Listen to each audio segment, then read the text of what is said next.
Welcome back to Hey Show. I'm grinning because I was talking away just now and the microphones are off. It seems to happen every time at the moment. Anyway, welcome back to Hey Show. This is going to be episode 224 when it releases with the guest Chris Shirley. If you have missed the icebreaker with Chris and you go, what is he on about the icebreaker? There is an episode ahead of this podcast which is called Hey Show Icebreaker, Chris Shirley. And that is a 20-minute episode approximately where Chris has been answering questions that were submitted for him specifically ahead of the recording date by H-Hour patrons. H-Hour patrons have access to the guest list. H-Hour Platinum patrons have access to the live stream. So there are people watching this right now as it's being recorded. They are listening to Chris and I talk, or they will be, and they will be able to submit Chris questions in real time on the episode. So if you want to be able to do that for future guests and also recommend guests for the podcast, then become a patron. It starts off at £3.50 a week. It is nothing, right? Like, you don't get anything for £3.50 anymore. Like, Freddos are marginally less expensive than £3.50 now. You can't get a regular coffee for £3.50. You can get Hugh for £3.50. Just £3.50 a month can feed me for as long as you want to keep it going. I need clothes, I need food, I need water, I need shelter. What am I talking about? You are laughing. It's not helping my case here. Anyway, become a patron. Please support the Hugh onto the podcast. Chris Shirley, second time on the podcast. It is a great pleasure to have you back in. Welcome back to the H-Hour studio. How are you doing? Mate, good. Thank you so much for having me. It's been a minute since we were last on the first episode, and a few things have happened since then, haven't they? Which I'm sure we'll dive into. But a few things have happened. Have you managed to grow your leg back yet? Yes, I can confirm I have got 2 working legs. Oh my god! Right, how big? When you had to grow that bone back that you snapped, which we'll come on to, it was one of many injuries, right? Yeah. How many inches of the bone did you have to grow back? 6 centimeters. Sorry, they only tell me a metric. What's that, 3 or 4 inches? It's My 2.5. God. 2.5 That is to an inch, isn't it? mental. So like 2.5 inches. The human body is unbelievable. 100%. But also our medical technology is unbelievable. Yeah. So I remember you having the cage on your leg. Yeah. Now I was thinking, when I knew you were coming in today, I was thinking about this yesterday. I was thinking, what's the cage there for? Was the cage there to hold the 2 ends of the bone in line with each other, pointing at each other, so that when the bones grew from each broken end, they would meet in the middle? Not quite, no. So, Son of a gun. Mate, we're going to get all Marvel now and talk about, Go for it. this crazy. You need to stay on the mic though and stop moving yes, right. Yeah, sorry, yeah. So, okay, so I'll point at the camera so I can see. So, so when I broke the leg, obviously it's a big compound break, and they found it wasn't healing up from after the surgeon, kind of put the long metal rod into the tibia, into the shin bone. So what happened was they cut out 6 centimeters of shin bone, and obviously you then got a leg that's 6 centimeters shorter. They put the frame. You then fit you with a frame as well. So over 2 operations, they cut the bone out first, and then they basically, the next one, they put the frame onto it. And what the frame does, it keeps the 2 ends of the bone close enough, because then that makes the 2 ends grow together. And I'll talk about the cosmetic. People have this done for cosmetic reasons as well, which blows your mind. Keep them close. Yeah, right? So keep them close. So imagine that's, hopefully the camera can see that as well. They keep the 2 ends of the bone that close, because what it does, it inspires, if that's the right word, the 2 ends of the bone to actually rejoin. And then what you do is you slowly, so every day I'll be twisting the frame to a set number of twists per part, per part of the frame. And that would make the bone longer and longer and longer. They would basically move the 2 ends apart. So it's there creating kind of a new bone. So that's the end of creating a new bone. And you're basically just pulling it further and further and further. As so it grows. And you keep doing that until it gets to the required length to match the other leg. Exactly, yeah. So that is amazing. I know. And so obviously it's there growing bone, but it's from what the doctor described, it's like jelly, so it can't bear weight straight away. It takes time to condition it to, I think calcify is the right word, so that it becomes, like weight bearing. The even more crazy thing I heard, obviously, when I was researching this stuff was people have it done for cosmetic reasons as well. So there's models. I think people who want to be models don't have the required height can add extra height on by lengthening their bones. Yeah, so people have them done cosmetically to make them taller. No. And I was like, just literally blows my mind. You know, when I was thinking about how, and bear in mind, there's risks with this thing as well. So they will break the bone. Yeah. So they'll break the bone. They'll have the cage fitted, and they'll basically just grow new shin bone to make themselves taller. You know, and people have. That is some commitment to your chosen profession, isn't it? Yeah, well, isn't it? Well, think about it like this as well. Is there's risks involved with this procedure. So, we probably heard about it in the military because blokes who got blown up in Afghanistan and Iraq had, you used to see them around the military from time to time. People who had such badly shattered legs that they were actually able to repair them using this same technique. So they'd obviously like repair the bone by kind of regrowing parts of it. I remember seeing like at least one bloke with it. When I was in the military. Oh, listen to this. Sorry. Yeah. Right. Okay. So Leon Otremba, a young German man, gained significant attention for undergoing leg lengthening surgery to increase his height from 5'8" to nearly 6'3". Oh my God! He underwent the surgeries in Turkey. Of course it was Turkey. They don't just grow hair, they grow legs, involving the controlled breaking of his bones and the insertion of magnetic rods to gradually stretch his limbs over months. His journey, documented on social media platforms like TikTok and Instagram, has garnered millions of views, particularly viral videos of his return home, where he towers over his former height. His story reflects a growing trend amongst men seeking cosmetic height increases for reasons of confidence and self-worth.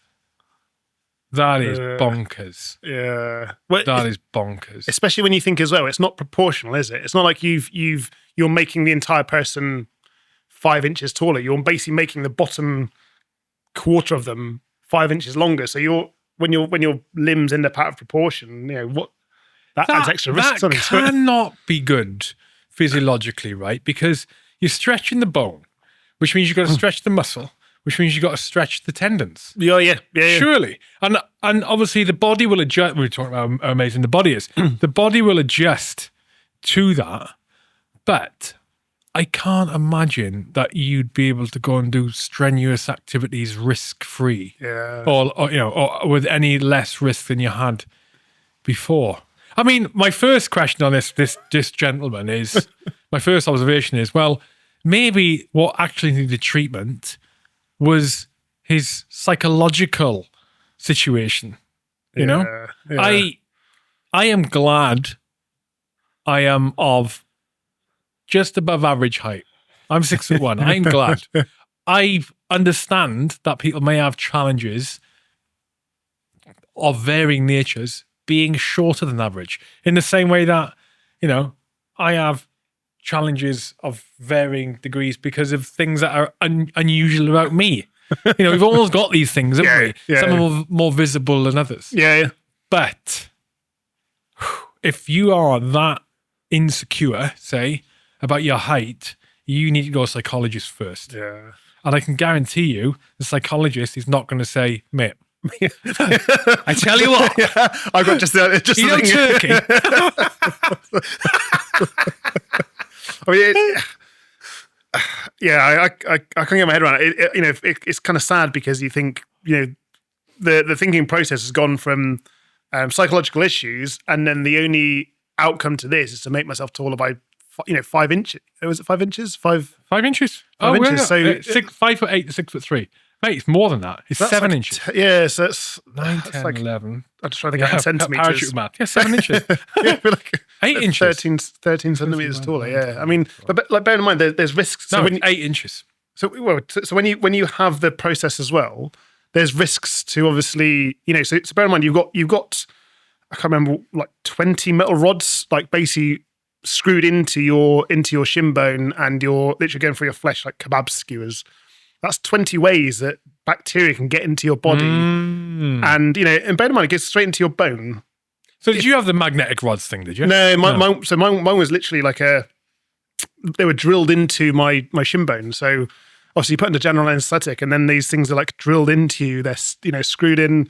You've got like really thin ones that like kebab skewers that basically just go through your muscle, and you've got the ones that are actually drilled into your shin bone. So those are all routes that bacteria can get in, and if it gets into your bone, then I think the outcome of it is you'd probably lose your leg. If you got too much bacteria, if it was too ridden with bacteria or just unsalvageable, I think the only option is to literally just amputate it. So there's risks as well with that procedure. Are you pumping yourself full of antibiotics? Yeah. Well, no, they had to clean it every week.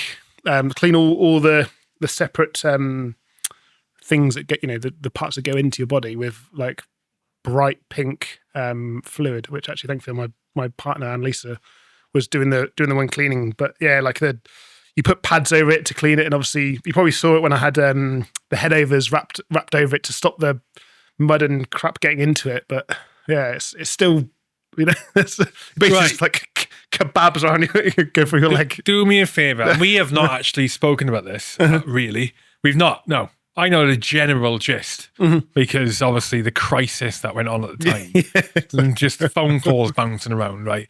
What happened? So come on, talk through it if you don't mind. Yeah. If you don't mind, I've got no memory. This was mental. Yeah. Like, is Chris going to survive mental? Yeah. I was in Glad you did.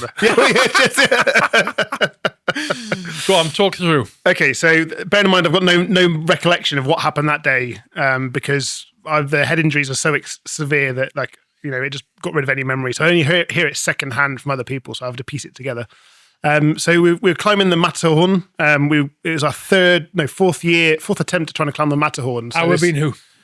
So me, university mates, climbing mates, guys. We climbed Mont Blanc a few years prior to that. We were on our third or fourth go at Matterhorn, and we were just we're like a tight knit group of climbers who I knew mainly from mate Toby, who'd been to university with like 20 years prior, and yeah, just a collection of his mates and climbers who are really cool. Got friendly with, and we've been on expeditions before. We got weathered off the Corral hut, which is about 4,000 meters up. So it's only 400 meters vertically from the summit. So it was like one of those. How high is the mountain? Another close 4,400. Okay. So it's 400 less than Mont Blanc, but it's more technical. You're literally climbing up the side of it rather than just ice axe into snow. So it's more technical. We got summited off. We got weather window closed, so we got off the Corral hut again, pretty downbeaten. So we were doing some climbing on the kind of like the foothills of the Matterhorn. I had my camera with me, so I was taking photos of people climbing, or I think I was supposed to be taking photos, but the camera got smashed. It was salvageable, but there's no photos of climbers on there, so I think must have happened fairly early on into the day.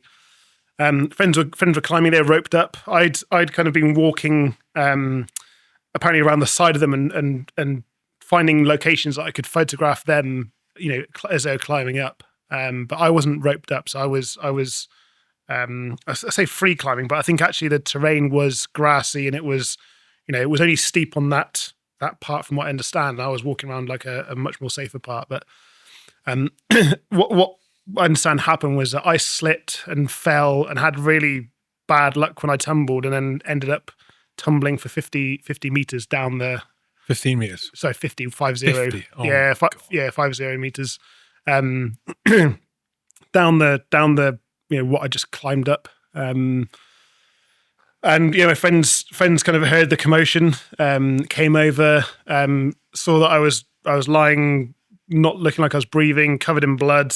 My helmet, thankfully I was wearing a climate helmet, which was absolutely smashed up. So I've seen the pictures of it. Yeah, yeah, exactly. Yeah, the photos of it, like it was.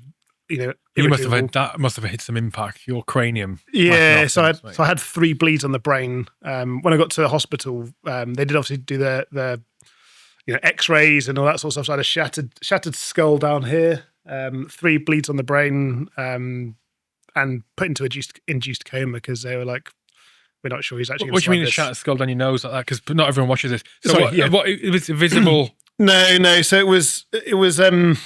I think from what I can remember, I can remember literally, I couldn't see out of one eye I'm kind of jumping forward in the story. When I came out of the coma, I couldn't see out of one eye, and I could actually, whenever I touched kind of on my forehead here, it was quite painful. So, from what they were saying, actually, like you've got a shattered skull here, so it's like, don't go, mountain biking or anything because it's not going to be very good for you. And 3 bleeds on the brain. Yeah. So, the kind of the brain damage was, they think what they said to my partner, my family, was that we don't know how he's going to turn out if he comes out of a coma. Is he might be, irresponsible, not responsive. He might be requiring care for the rest of his life. We really don't know. There's 3 bleeds on his brain, so this could be, him for the rest of his life. Vegetable. Exactly.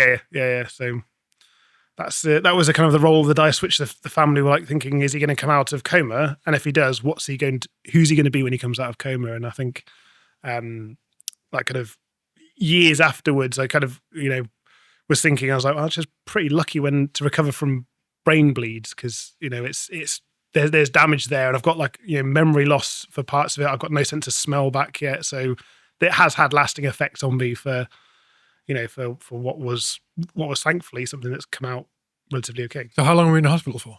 Out there? So I got flown to Aosta Valley Hospital. Was it an airlift? Was it? Yeah. Off the mountain. Yeah. Helicopter medevac. So they called. Obviously the mountain rescue. They flew out. They took me, unconscious on the helicopter. They told one of the climbing team he's not going to make it, so just prepare yourself for the worst. Who came on the helicopter with me, got me to hospital, put me into intensive care. Kind of what happened next? I was in a coma for 8 days. So I woke up. Is that an induced coma? I don't know. I don't know if it was the brain bleeds was what made me unconscious, or if they said we're going to have to put him into induced coma. Probably a combination, right? Yeah, maybe. Yeah. Probably induced it to keep you there. If you did, in case, come out, because am I right in saying? Yeah, I mean, you may know that they do that to minimize the blood circulation in the brain to help clear the brain bleed, right? Oh, good question. I mean, it makes sense. I don't know enough about it. I've not heard the reasons to why I was in a coma or unresponsive. I think from what I've heard, I think they were worried about was I like suffering from like a cold or something like that, and I think that contributed to the decision to keep me in a coma. I think I was ill or something like that, so I'm not quite sure if that has any bearing on why they put you in a coma. But all I know was I was in a coma for 8 days. Came to, I couldn't. My memory from like the following month was really hazy because like I remember I couldn't see out of one eye. I was really confused because I woke up one day and thinking I'd seen some mates from the military and Bags Simmons, who's been on the podcast before, asleep at the end of my bed, and I was like, what is Bags doing asleep? And because I must have recognized him, and I was like, am I hallucinating or something? And it turns out it was. They were asleep at the end of the bed because the hospital doesn't give you nurse care. So obviously whereas we get nurse care in UK hospitals in Italy where I was, they don't. And you have to basically provide your own nurses to look after you. So yeah, I was quite confused when I woke up, and I was like, have I seen the two mates I know that down underneath the sleeping on a roll mat at the end of the hospital bed? Did you have any type of consciousness at all in the coma? Were you dreaming or anything like that? I was, yeah. So like, it sounds really weird to say. Like the coma dream was actually really quite lucid.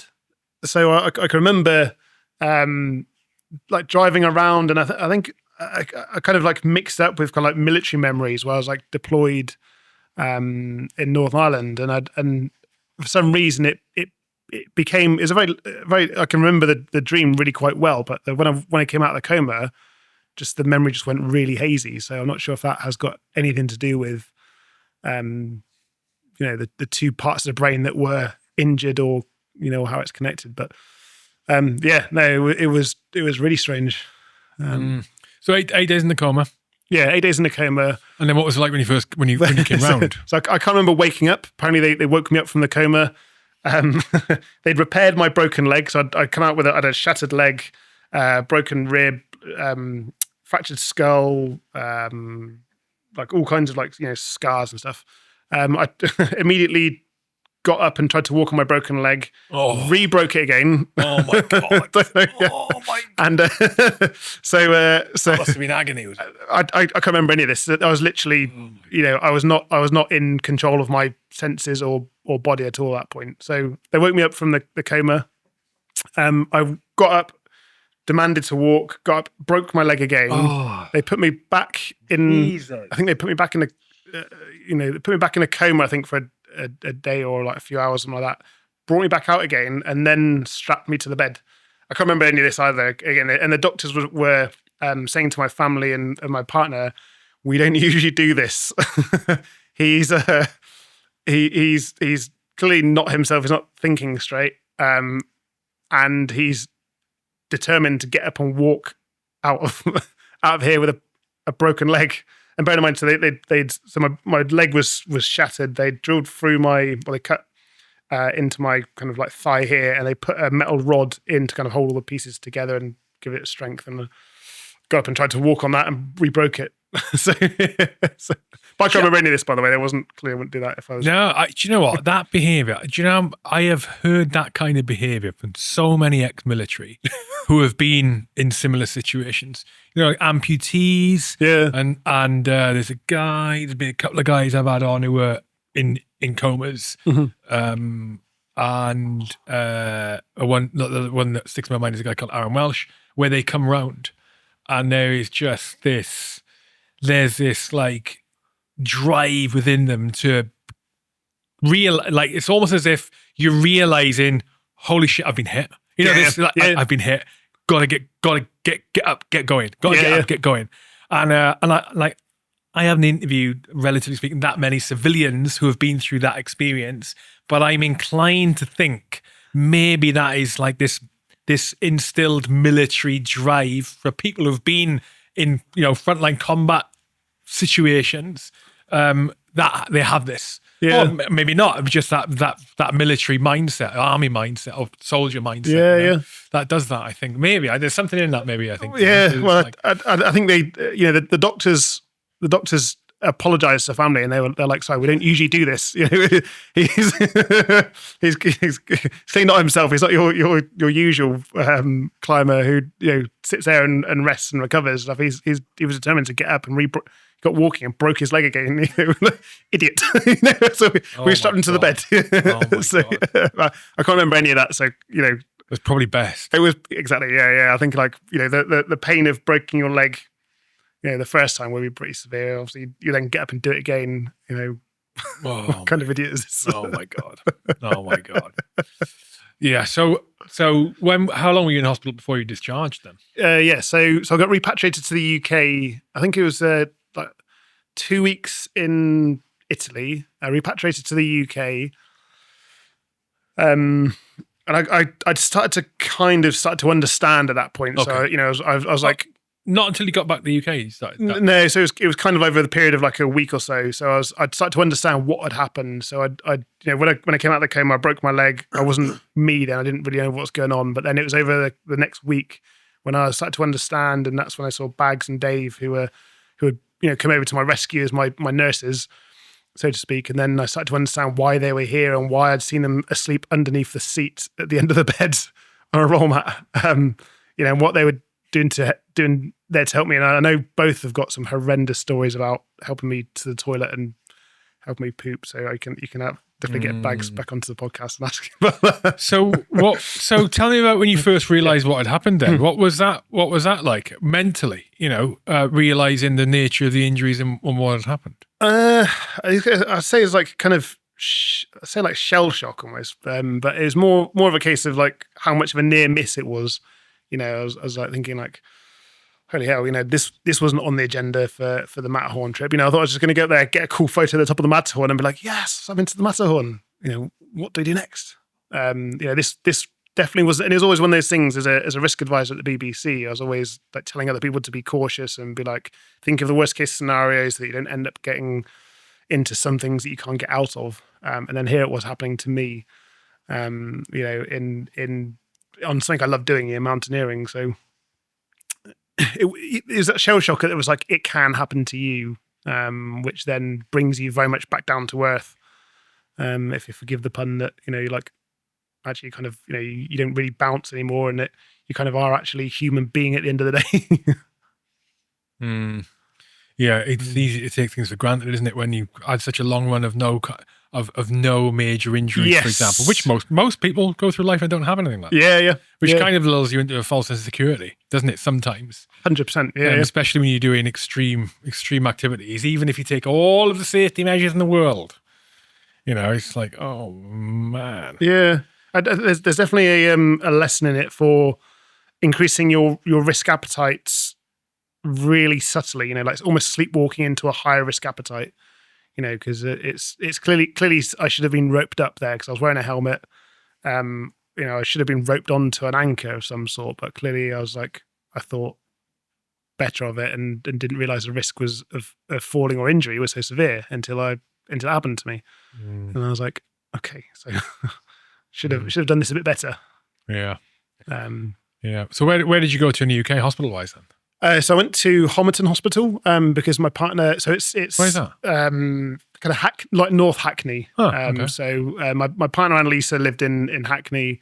The nearest hospital to her was Homerton. So we got flown back because there's also, they had to take you to specific trauma wards or specific trauma hospitals, so to speak, because they only had this specialist there to be able to deal with complex cases. So for you then, that was in the case of your leg. Yeah, so I think the options were like Brighton, and again I think they were asking me, but then my family was deciding on my behalf because I wasn't, had a brain like scrambled egg at that point, and we know what was happening. I think it was like Brighton, Royal London, Homerton, and like a few others. Kind of like around the UK. But yeah, like if you have blunt force trauma or any kind of trauma, you can't go to just any old hospital because they need to have the specialist there to obviously put you back together again. When did the bleeds completely subside as a risk? You mean the brain bleeds? The brain bleeds, yeah. Not for a few months. So how did you manage that? How did you manage that? So there's like I was confused for a long time. Because flying would have been an issue, right? Flying would have been. I mean, they took us back in a little Cessna. Like literally the skydiving plane that you jump out of. So I don't know what the risk is with. I don't know if they fly at a certain altitude, and it's obviously not a pressurized plane because it's just like a little tiny thing that you skydive out of. So I don't quite know on that respect, but it went on for a few months because I had occupational health checks when I was in hospital, and I didn't. And it was basically to check you're in control of everything. So they got me to make some chicken pasta, and Bags was there as well, so he can recount the tale. And they were like, right, Chris. So you said your favorite food is chicken pasta. You make it regularly. We'd like you to make us some chicken pasta for Bags, and make him a cup of tea as well. And it took me about 20 minutes to make a cup of tea. And I basically Why is that? What was taking the time? Just because I was on crutches at the time, so I was on crutches trying to move around the kitchen, but I just couldn't think straight of like, how do you make a cup of tea? Right, first boil the water, you then set the cup up, you put a tea bag in the cup, you then put the boiling water in the cup and put some milk in there. And bear in mind, I was all like thinking this through. It wasn't coming to me very easily. It was like, how do you make a cup of tea? Oh yeah, you put and people were there. And So they that's wanted you just to try and remember and then put those steps in place, remember the steps while you're doing the steps. Exactly, yeah. Wow. And basically that was like the threshold for like, it took him 20 minutes to make a cup of tea, so he won't even bother to get onto the chicken pasta right now because this is going to take far too long. So they timed me out of the chicken pasta. I think I got as far as putting the pasta on the hob, and they were like, "Thank you very much." Imagine like a driving instructor, like, "Thank you very much, Chris. That's the end of the test. You failed. you failed at the thinking test." I was like, "Oh no!" but it's in between. Homerton, I've been moved to another hospital. So when they took me to Homerton, the doctor, and I remember his name because it's Chad, which is obviously a buzzword. Chad, is it? Yeah, a buzzword for cheesy in the Marines. So when I had a new doctor and his name was Chad, I was like, I know what that word means. Yeah. But yeah, he noticed that actually the post surgery scars weren't healing, and he was like, "I'm quite concerned about this." So he got me in to have like a specialist check, and they said, "You've got a infection in your leg, so we're gonna have to basically cut out 6 centimeters of shin bone to regrow it because it's infected." And actually, I didn't realize just how important your shin bones are actually quite important because they produce the red blood cells in your body, so. Actually, the shin bones have actually got a bigger role than just keeping you upright. I heard this recently from someone. I totally forgot. Yeah, so they're the only bone in the body that produces a red blood cell. I don't know if they're the only body. You might have to ask AI that question, but I didn't realize they were quite as important as they are. They actually serve more role than just keeping you upright. I'm looking now. So, okay, in adults. That's you and me, Chris. Believe it or not. In adults, red blood cells are primarily produced in the red bone marrow located within specific bones. The main sites of erythropoiesis are the vertebrae, the ribs, the sternum, the pelvis, and the proximal ends of long bones like the femur and humerus. What about shin bones? Okay, hang on. I'm going to put shin bones. I'm going to ask it a leading question. I wonder if I'm conflating two different things. Shins produce red blood cells. Let's see if you can deal with leading questions, AI. The shins, which are part of the tibia bones. You fucking liar. Is it white blood? You liar. The shins, which are part of the tibia bones, do not produce red blood cells in adults. White blood. Ask it as white blood cells then, because maybe I'm getting too confused. There's something more than just. Let's look at. Okay, why are the shin bones special? Come on, where are we? Let's have a look. Oh, the tibia, commonly known as the shin bone, is special due to its critical role in weight bearing and lower limb function. Blah blah blah blah blah. No. The tibia is also unique in its anatomical composition and function. It's a long bone covered by compact bone. The tibia, blah blah blah. No, nothing about white blood cells. I've lied lots of times. Look, listen, you just need to apologise. There's something special about it. I thought it was red blood cells, but maybe it's not. Maybe it's something else. Anyway, maybe it's white. They would. Either way, yeah. It's important. It keeps you upright. But I mean, they could tell. So the doctor looked at it and was like saying this should be healing faster, and the reason for it was something to do with the bone. You can tell there's an infection in the bone if it doesn't heal because the bone plays a part in it. Well, it must be an infection in the marrow then. Well, yeah, because that's super dangerous. Yes, yeah. Well, that's kind of I think what led on to them then cutting 6 centimeters. I didn't have it for cosmetic reasons. I just.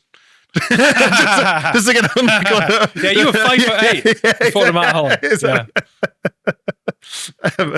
Yeah, no. So whatever was going on in there, they cut out 6 centimeters of bone. But they said, look, unless this heals up in the next few days, we're gonna have to do this because it's been like this for 4 weeks now, and it was basically. What were the alternative options? No, there were no options. Well, no, I think it's literally just like you get rid of it.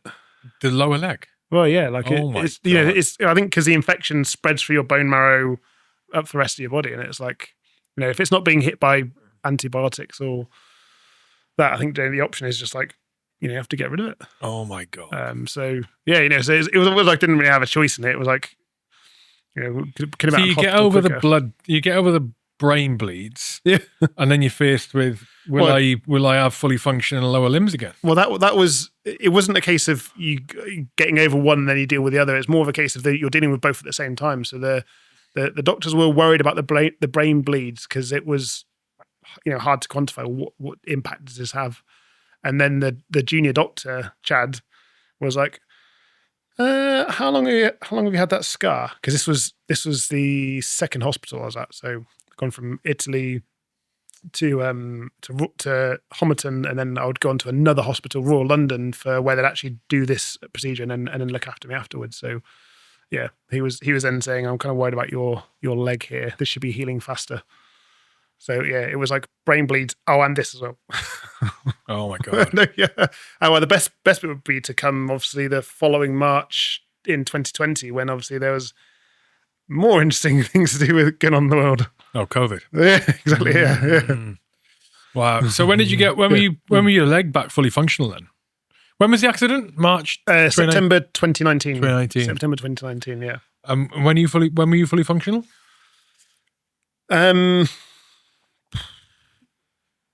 I guess how do you define fully functional? Because I've still got a really tight Achilles tendon. I've still got no sense of smell. I can't I can't run properly yet because the muscles in your foot still haven't caught up with it. So yeah, I guess it depends how you mean fully functional. Have you been climbing again since? No. Oh well, no. I've been indoor climbing actually for. That was for a birthday celebration, but obviously family were like, make sure you opened up. How did you feel about that? Have you got like a fear now to do with climbing? No, because I can't remember anything from the accident. So like for me, it was just I'm doing indoor climbing. Tie the figure of 8 knot in the same way I would usually. I've got somebody, mate Heath is belaying me. So it was like indoor climbing as usual. It's useful in that way to not have the memory, isn't it? Yeah, I feel like if you could remember, you'd be going nowhere near that climbing wall. Well, yeah, nowhere near that climbing wall. That's why I do say I'm kind of lucky for that instance because I couldn't remember anything. I don't have any traumatic flashbacks or bad memory. The hospital was, I won't necessarily want to go back to hospital again, but I don't have any things associated with the climbing or the fall. I wonder if that's the reason that the brain does that sometimes, as in it's the way it's evolved, and the brains and human brains realize, okay, it's better sometimes to not remember really bad stuff because in the future it may put me off human doing similar stuff again, which may influence my likelihood of survival because X, Y, or Z. Yeah. For example, hunting an animal. Caveman hunting an animal has a near-death experience because the saber-toothed tiger nearly rips your head off. And then your memory wipes that traumatic episode because it means you'll go unlikely to go and hunt more again in future and survive. Yeah. I don't know. There must be a survival mechanism there somewhere. It makes sense, doesn't it? Because if you think it's almost like protecting you from, deep-seated trauma in a way, isn't it? Because it's like if I just switch off or just do something else, and obviously it means you can, like you say, keep on doing other things. Mm-hmm. Mm-hmm. Interesting, yeah, fascinating. Yeah, it is interesting. Wow,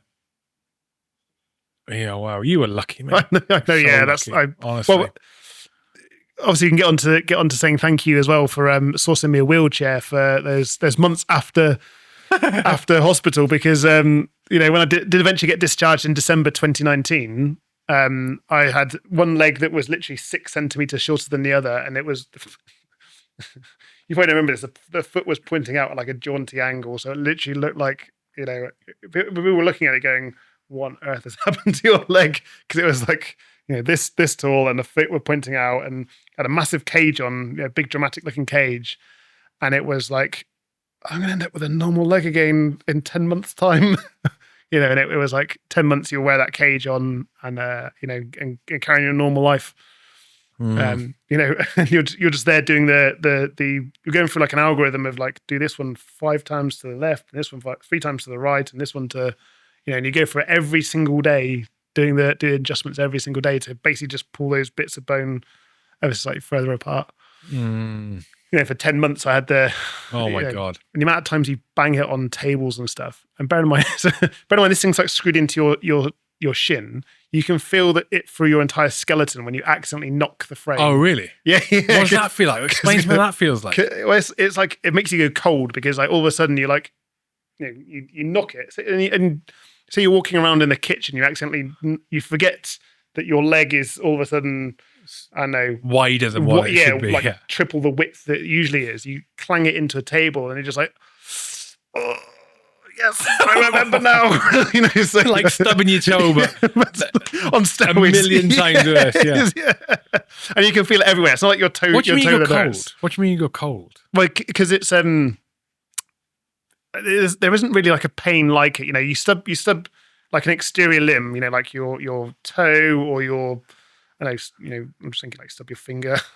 But when it's you feel the feedback loop directly into your bones, it's like another level of another level of like cringeworthy feel. It's like you just feel it reverberating around your bones. You're like, oh yeah, my leg. Forgot it's wider than usual. Yeah, I would not want. Doesn't happen many times though, but like when you're first doing it, you're just like, oh wow, yeah, that's. I would not want that at all. Yeah, I mean, do you know what that whole situation? I say from the outsider's perspective, as in the people who knew you. I was involved in very light touch. At that point we weren't close friends or anything like that. We kind of had interviewed you, we were mates, right? And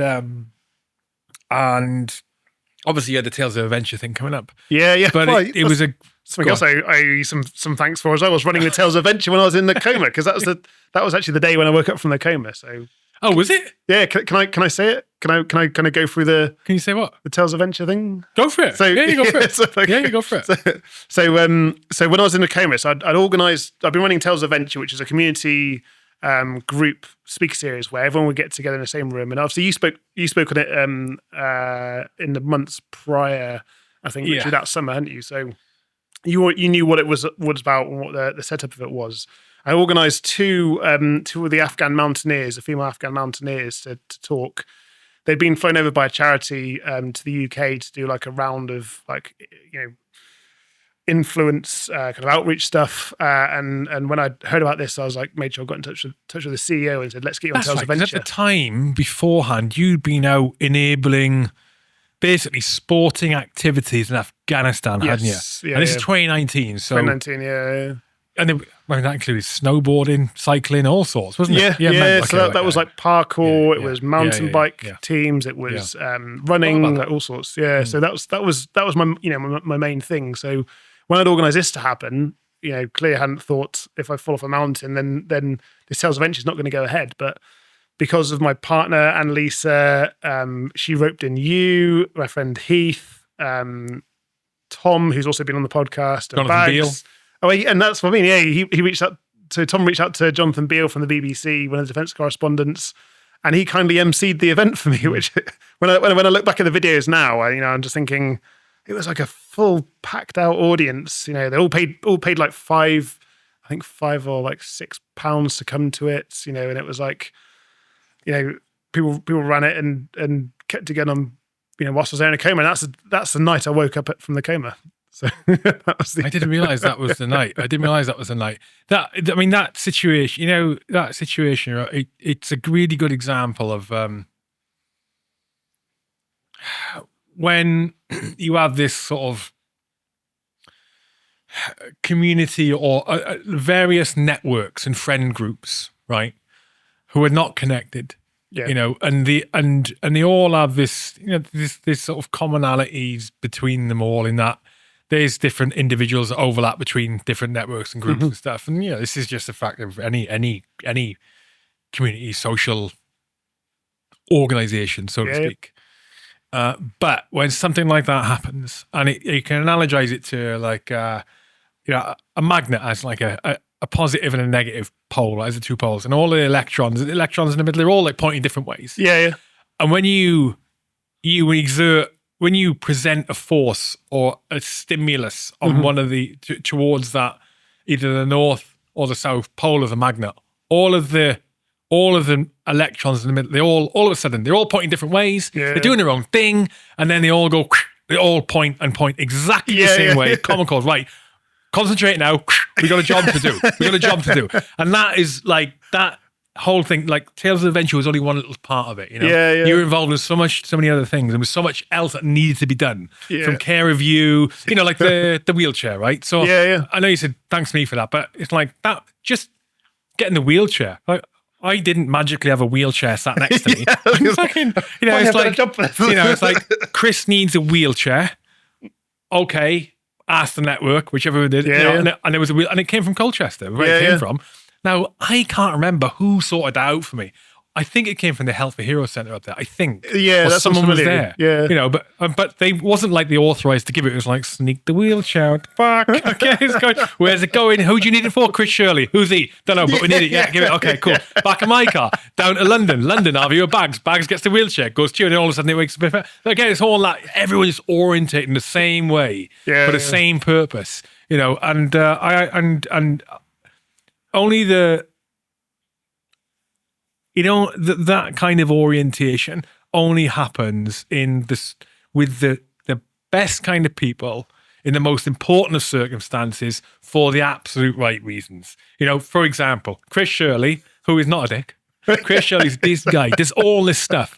But Chris is nearly dead, guys. Yeah. So we need to sort him out and help his family out, help him out, and also he's got this event on that he sold tickets for, and he ain't going to be here. What? To raise funds for the charity.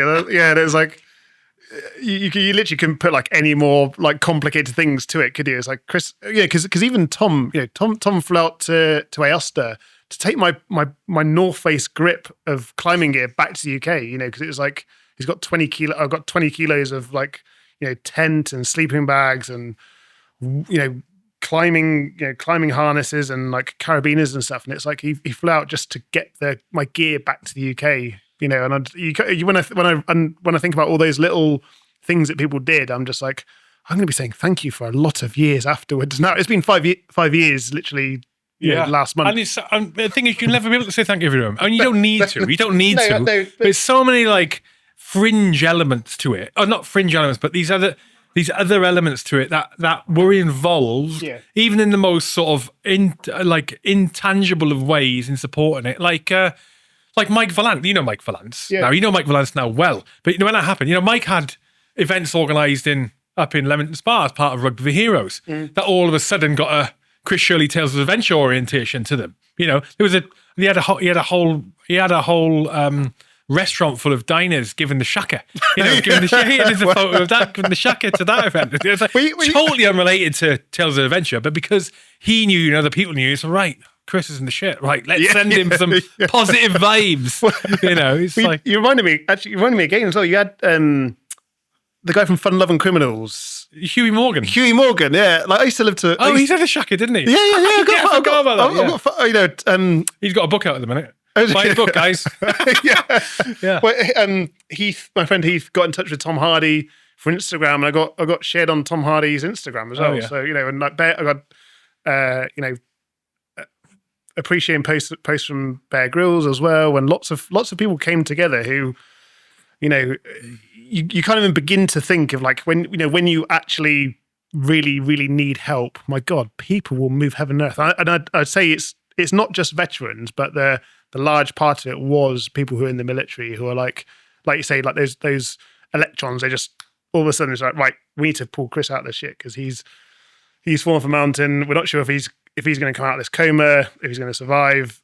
He's been doing this work in Afghanistan. He's been working run this Tales of Adventure community, and all of a sudden you're doing all these things, and people kindly step in. And bear in mind, my admin wasn't just. Hadn't left like a convenient folder of like instructions in the event of who does falling off the mountain. Like, please do this and this. People were having to go through, phone record. I don't know how do you get into my phone and email stuff? I think even the ticketing for the event until it was a problem because the Eventbrite was yours, was it not? Yeah, it would have been. How did you get in and check like all that kind of stuff? So yeah, like it was not a small, easy, quick task. And it was like, I think we all hate admin as much as it is. I just think when you've got to grasp that nettle and really do that admin is like when that's how you know when you got good friends, when people would go through the admin for you. Yeah. So there's a lot of lessons there. Yeah. Well, I actually didn't realize it was that until we talk about it now that it was that serious. I didn't know about the bleeds in your brain. I knew that it was serious at the time, but not that serious. I hadn't realized. I hadn't realized.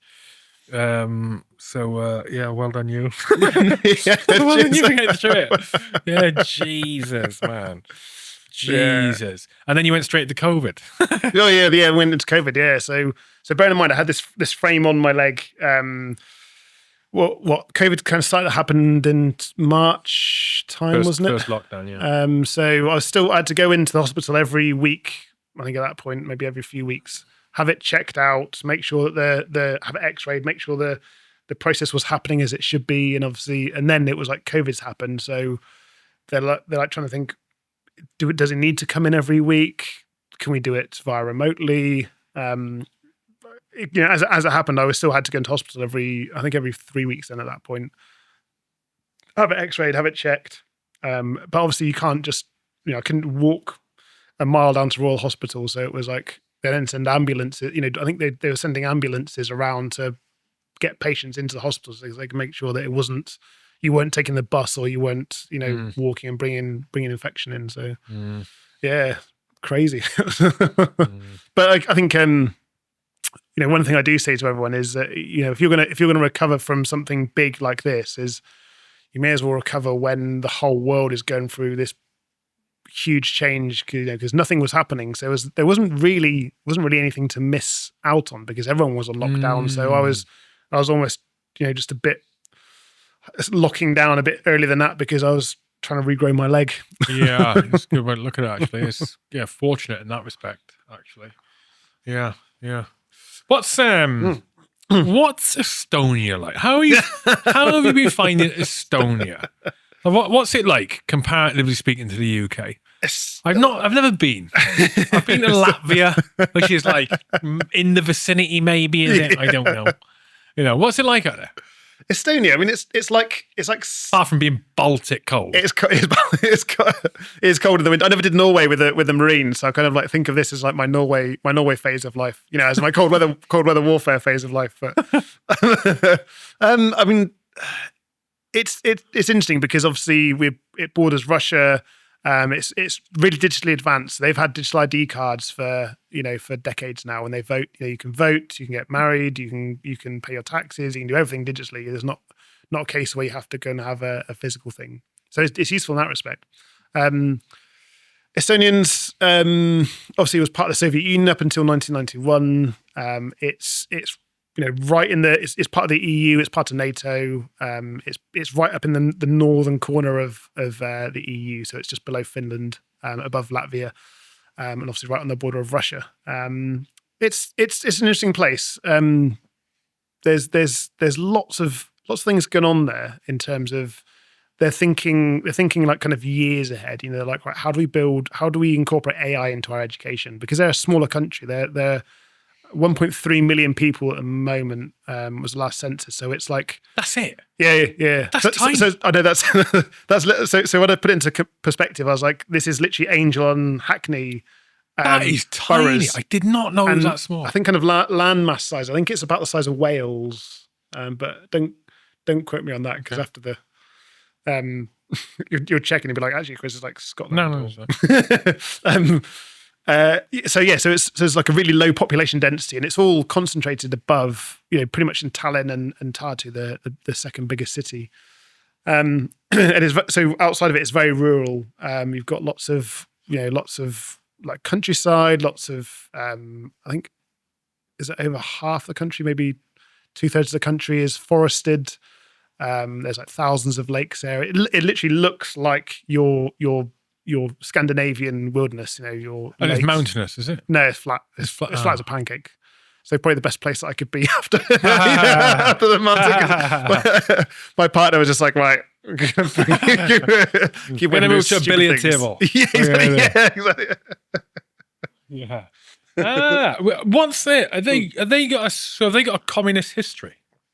Well, they were part of the USSR, obviously, Soviet Union back until the 1990s. But it was, they didn't willingly join it. It was absorbed after World War II. So obviously Russia expanded up to East Germany, and I remember only absorbed part of Poland, Lithuania, Latvia, parts of the Balkans. But my geography's not so good on that front. But yeah, What are the people like? They're quite Scandinavian. So like their countryside. Sometimes getting conversation out of them can be quite difficult, quite challenging. So quite reserved. Like English is spoken really well, say for people below 45.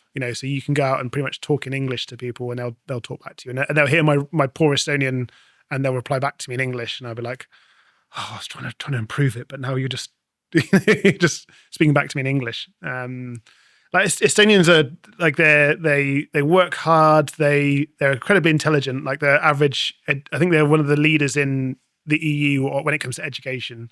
Huh. So like they're really really above the EU Why average. is that? What are they doing differently?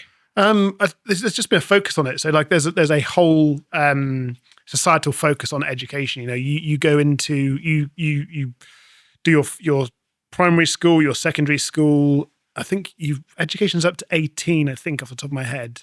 But then people will go into university and you're not really seen as finishing university until you've done your masters. So there's like a real focus on what that does to the general population is obviously then the default position for applying for jobs is going to be masters. So if you don't go up to masters, then you're going to be on a bit of a disadvantage to your to other people applying for jobs.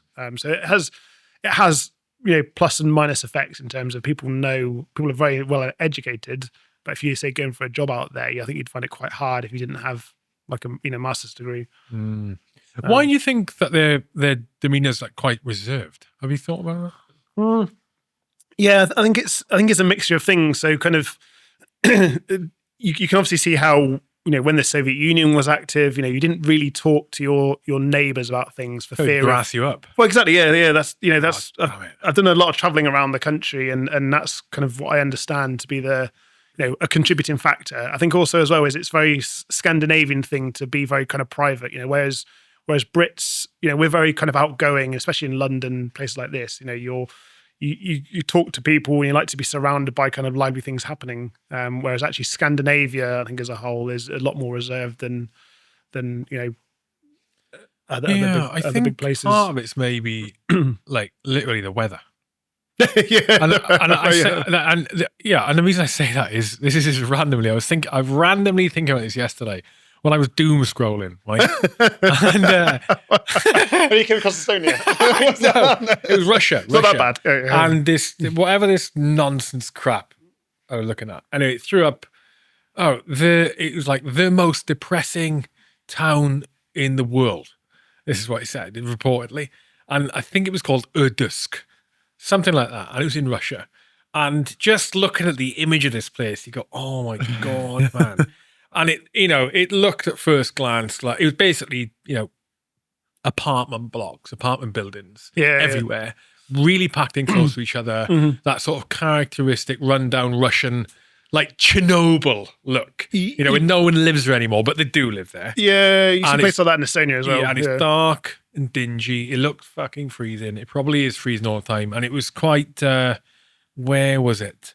It was northern Russia somewhere. I can't remember where. And I was looking at it thinking about what the daily life must be like. And like these fleeting thoughts you have in the milliseconds before you swipe up to the next reel.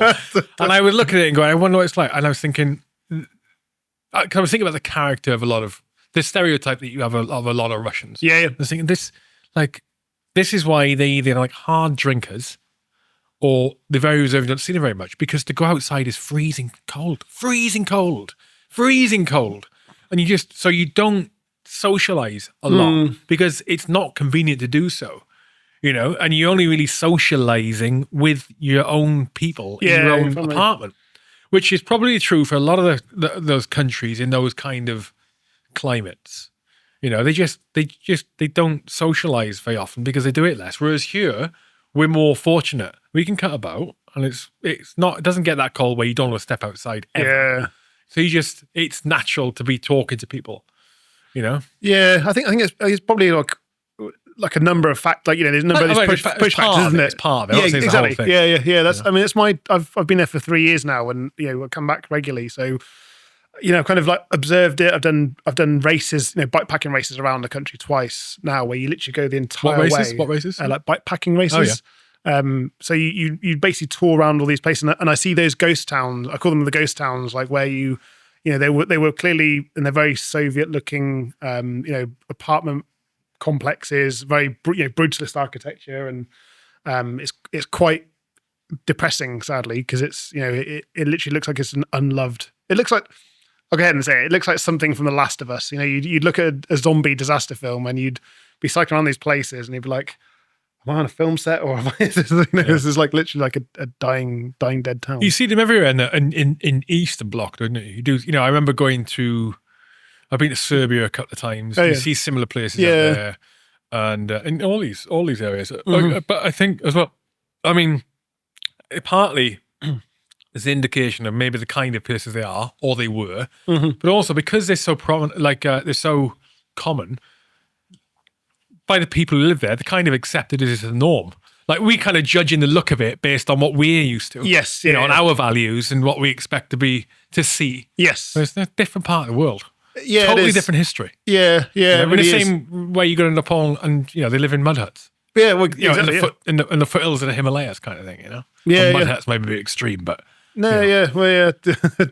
Yeah, no, 100%. Like I think it's you kind of you get used to your surroundings, don't you? And if that's all you've kind of really ever seen, and then you accept that as the norm. Can I shoot and wee? Yeah, go for it. Right, have a wee break. I've done that thing where I just drink too much water. I'll have one as well. Back into it. Right, we're back. People, we're back. Chris didn't go to the toilet. He spent the last.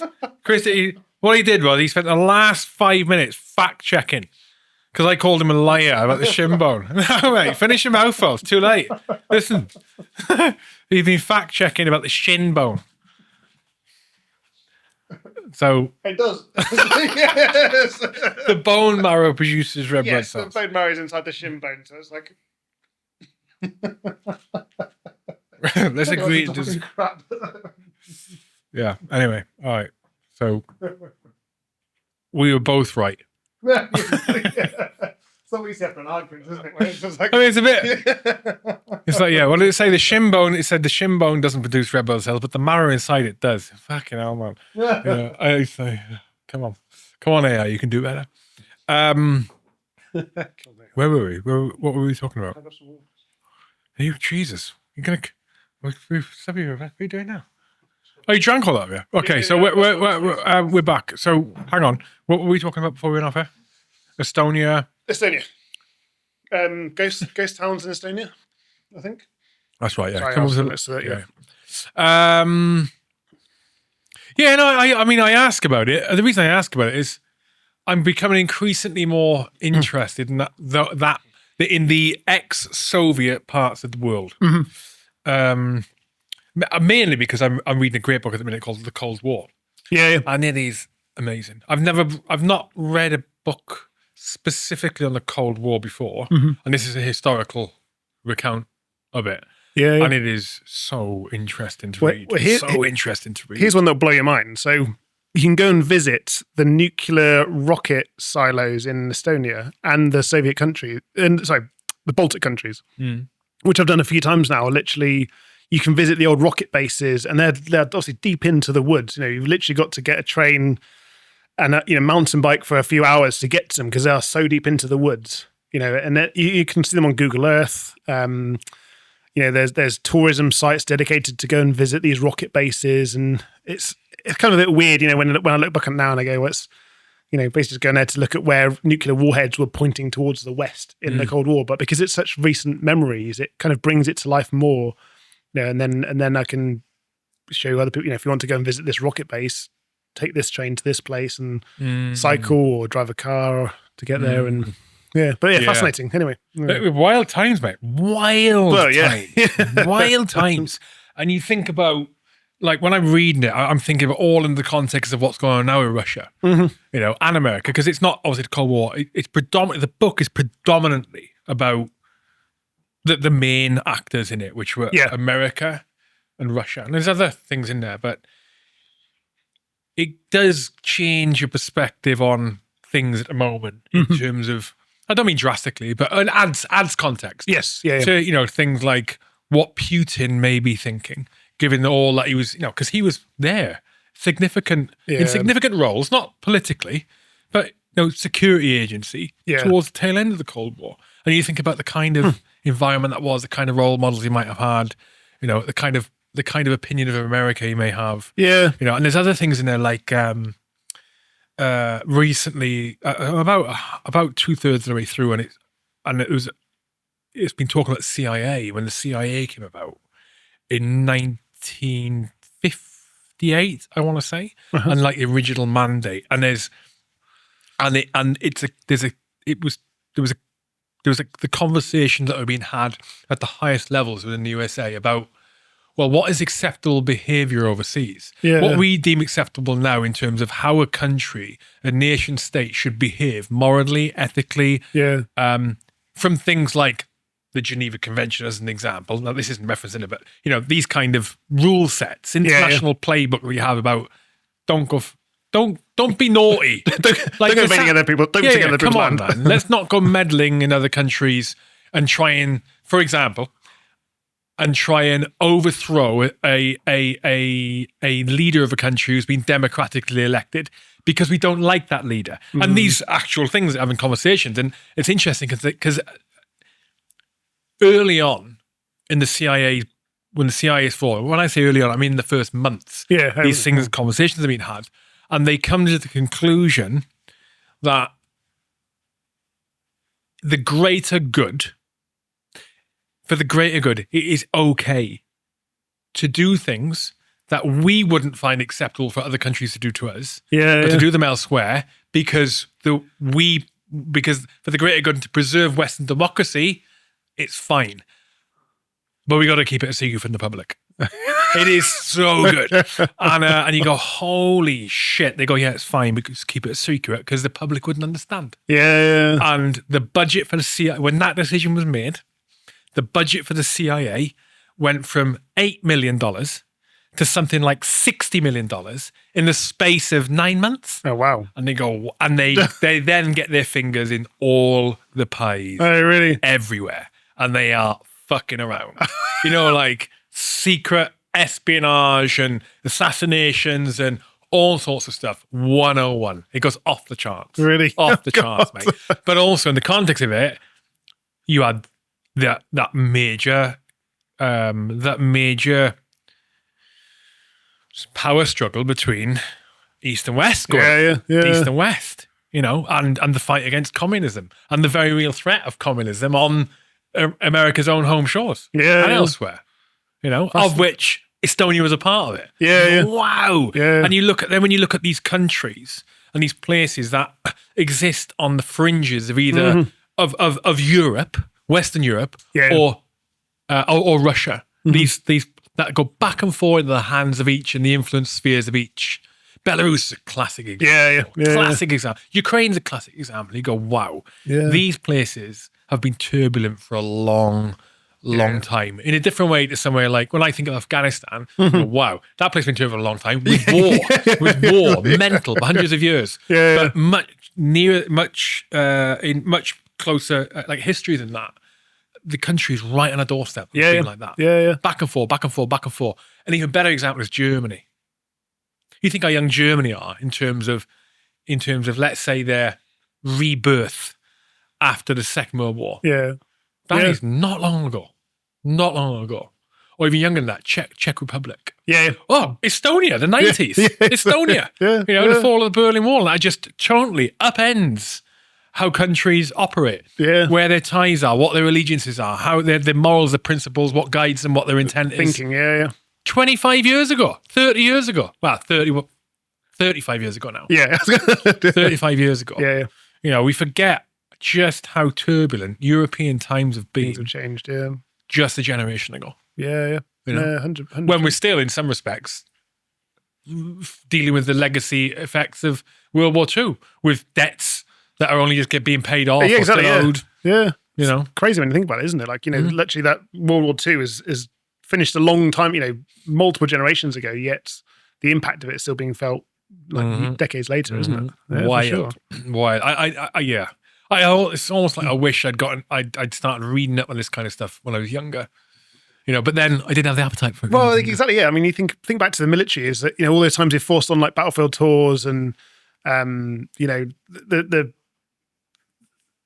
those things where battlefield. I'm trying to think of what else was the battlefield tours. You're taking on like other trips and stuff as well to kind of help increase your understanding, but it doesn't really have that effect on you, because you're a young lad, young soldier, and you're more interested actually in just, kind of, engage with people, proving your ability to soldier and stuff like that. And yeah, I think actually you're probably better off. I think.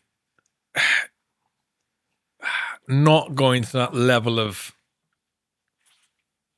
not analysis, but knowledge exploration of international geopolitics when you're in. I think because I think you'd be tainted in the bias that you would read it with or consume it with. I think. Yeah.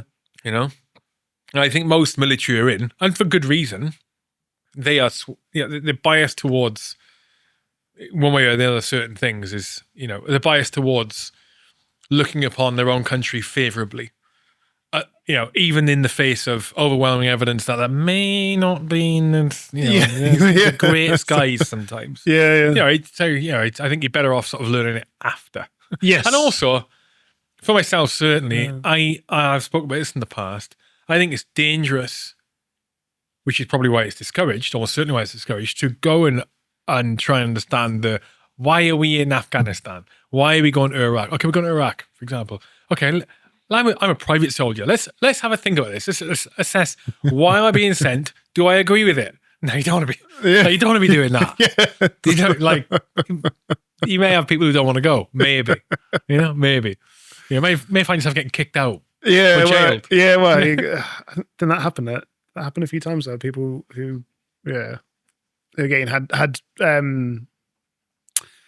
didn't agree with the reasons for going to Iraq or Afghanistan. For those reasons, it caused quite a lot of controversy, with them and the military as well, wasn't it? So yeah, I know. I hear what you're saying. Kudos to them for standing up for it, though. Yeah, exactly. Yeah, that would have been up for it, an incredibly hard thing to do. Very hard. It's become even harder over time to be able to outwardly express your views on something where the overwhelming majority think the opposite. Yeah.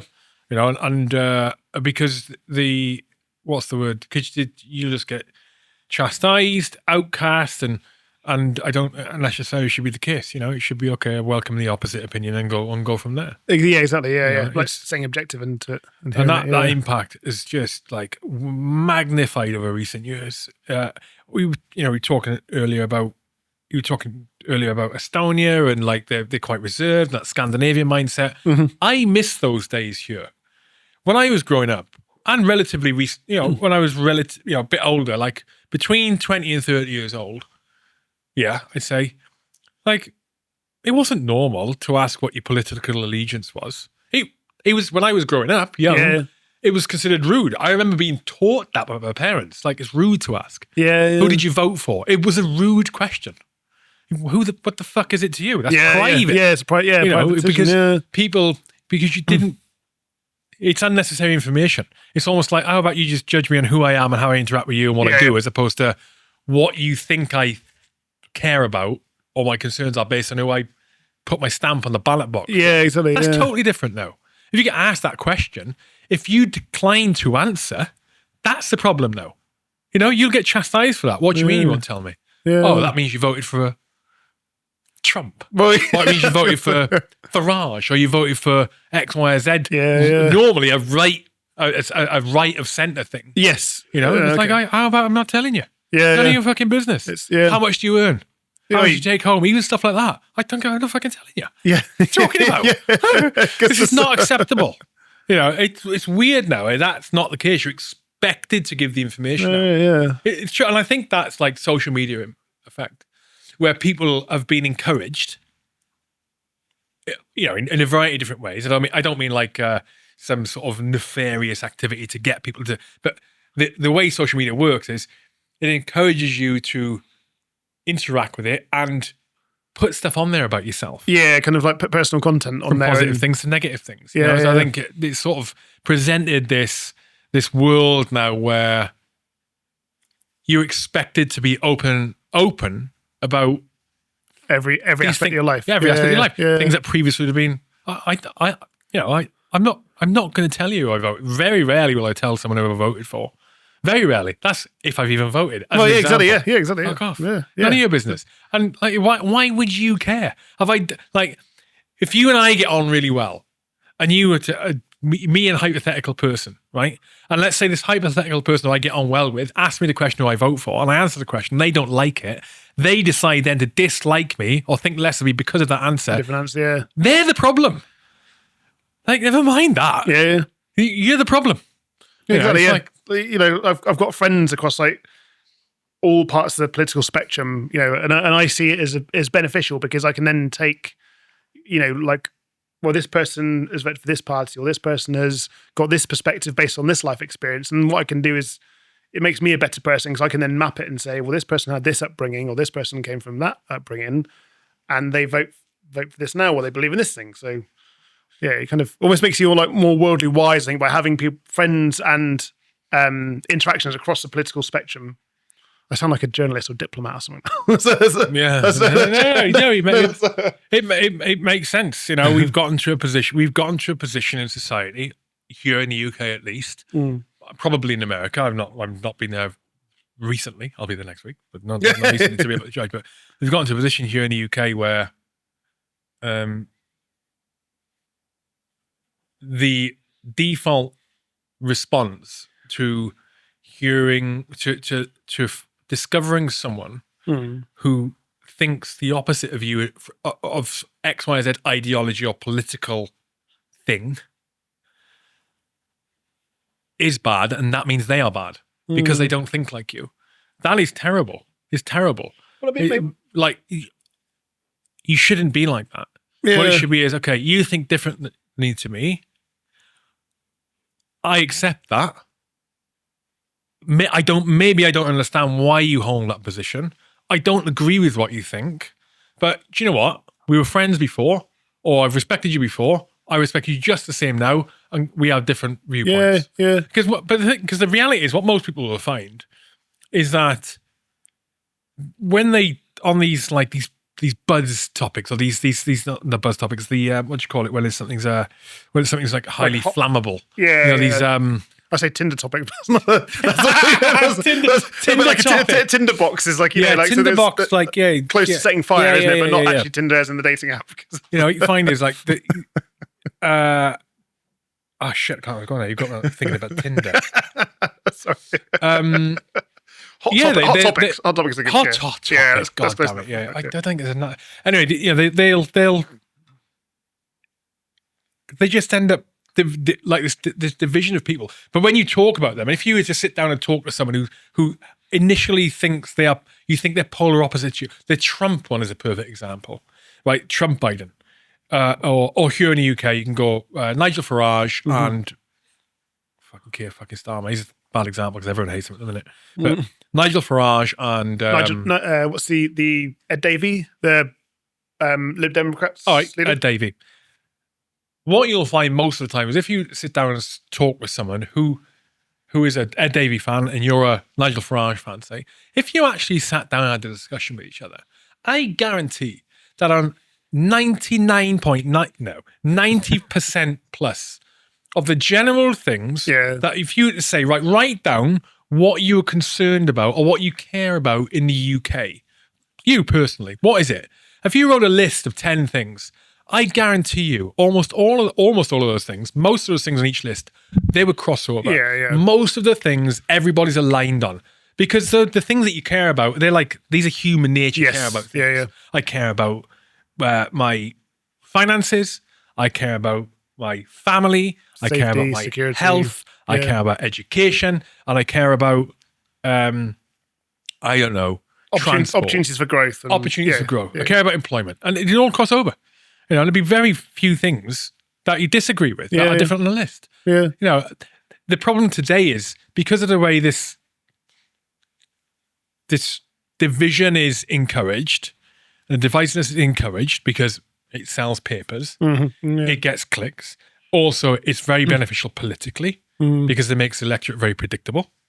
The problem is it gives this false representation that everyone, there's like two sides to it. Yeah. Total nonsense. Well, I guess maybe like a danger, like to loop it back to what we were talking about earlier. I wonder then if it's like people who are in positions of authority or, in front of the public, is that you advocate for a much more empathetic way of, having, like we just said, we've got friends who are on the left and the right of the political spectrum, and actually it's really beneficial to me to have friends on all parts of the political spectrum because you learn something from each one of those people. Because like you said, like there's probably 90% of their ideas about things and their needs will cross over, and there'd just be a small part of it that's slightly divergent into, like real hot topics that people were naturally going to have different experiences with. And that's because it comes back to their own experiences growing up or in employment or in where they lived and the kind of the wider thinking around that. So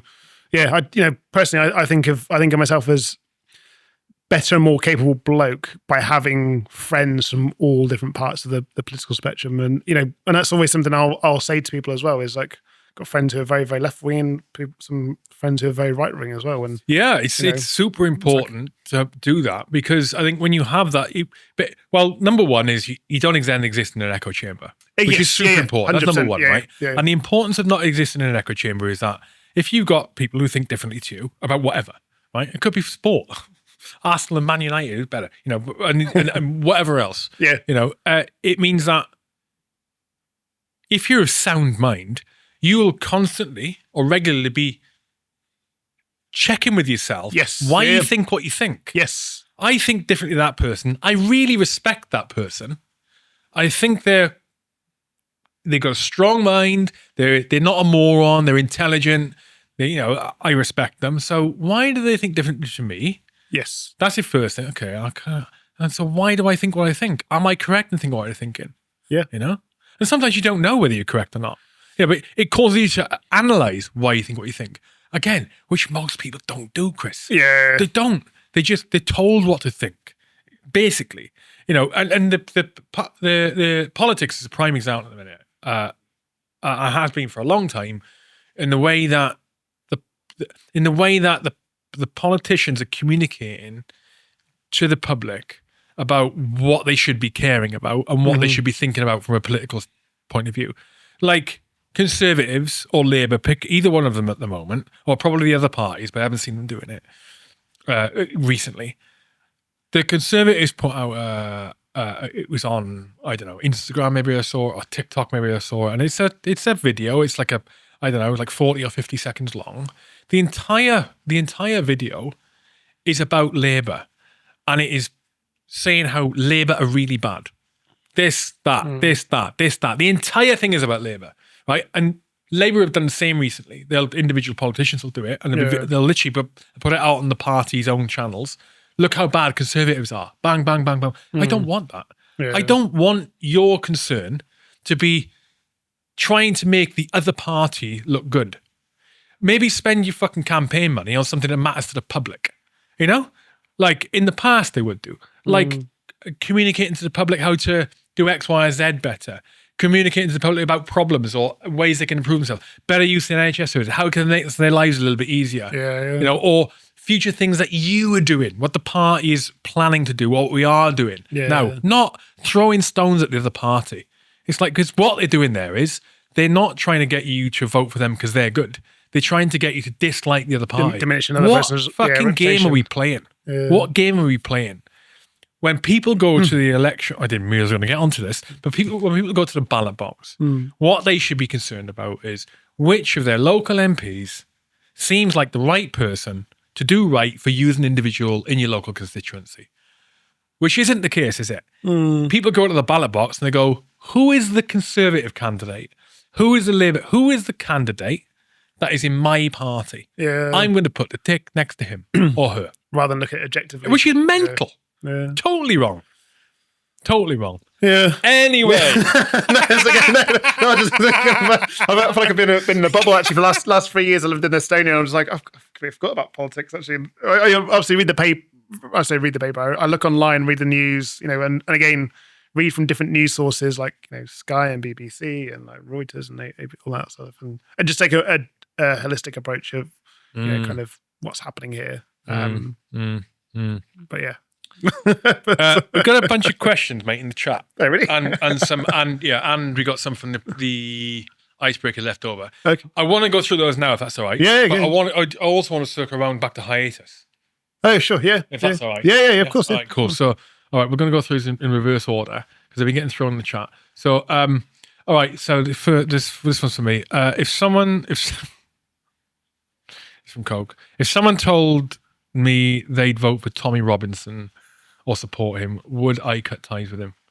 With that person? No, I wouldn't cut ties with that person. No, I wouldn't. Again, case in point, just now, have your opposite opinion. I'd be wondering what the motivations were, but okay. No, I mean, I'd be trying to understand like why, but no, I wouldn't cut ties. Exactly. All right. If a Marine refuses to deploy on moral grounds, how would other Marines react? Would they call him a coward? No, you wouldn't. What would they do? I mean, it depends on the circumstance, doesn't it? Like it depends on the deployment, on the reasons that and there could be religious moral reasons. Grounds. You're saying Moral grounds. Okay, so it's not religious grounds. I'll give you an example. I don't feel this war. I don't feel. Let's say a Marine is going to deploy to Ukraine.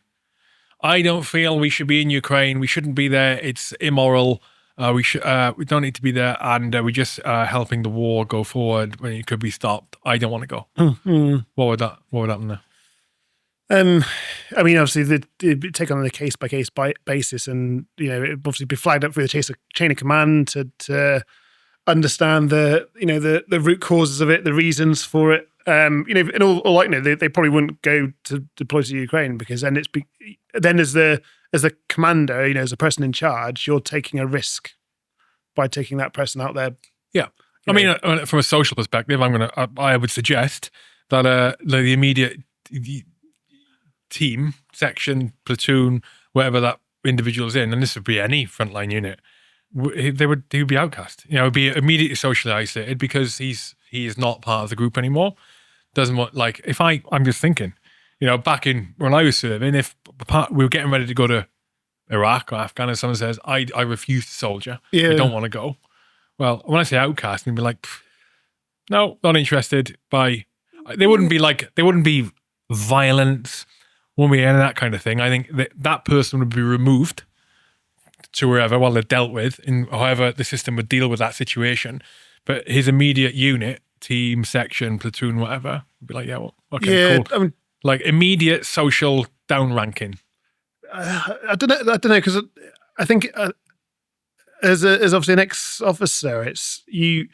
In some ways, you want to encourage people to be truthful and honest with you, don't you? And so if there's, you kind of hope that actually that approach rubs off on the people, on your team as well, so that people don't immediately jump to conclusions as to, this person can be, isn't part of the group anymore. Mm-hmm. It's something which actually we have to, dive into the root cause of it. And as long as people don't just make decisions based off assumption and, like you said before, make decisions based off assumptions, or what the group is thinking, as long as they think objectively about the situation. And I think actually you don't end up with a social separation because, otherwise you'd find it very hard to build group cohesion if you had, people who are from different ethnicities or different genders or different sexual orientations or stuff like that. I think actually, when you've got a team that've got good cohesion, actually in some ways it's more resilient because they're more accepting of each other. So if one says,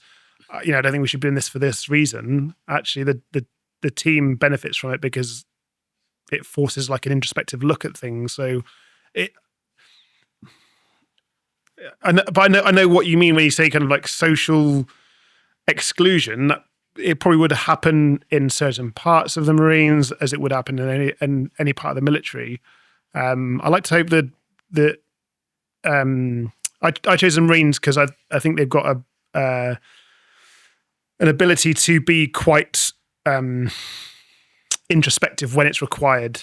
So you could step back and look at the situation and go, actually, right, I think this is the best thing to do. Because as a Royal Marines officer, you're always at the mercy of so many other experts who are lower ranking than you.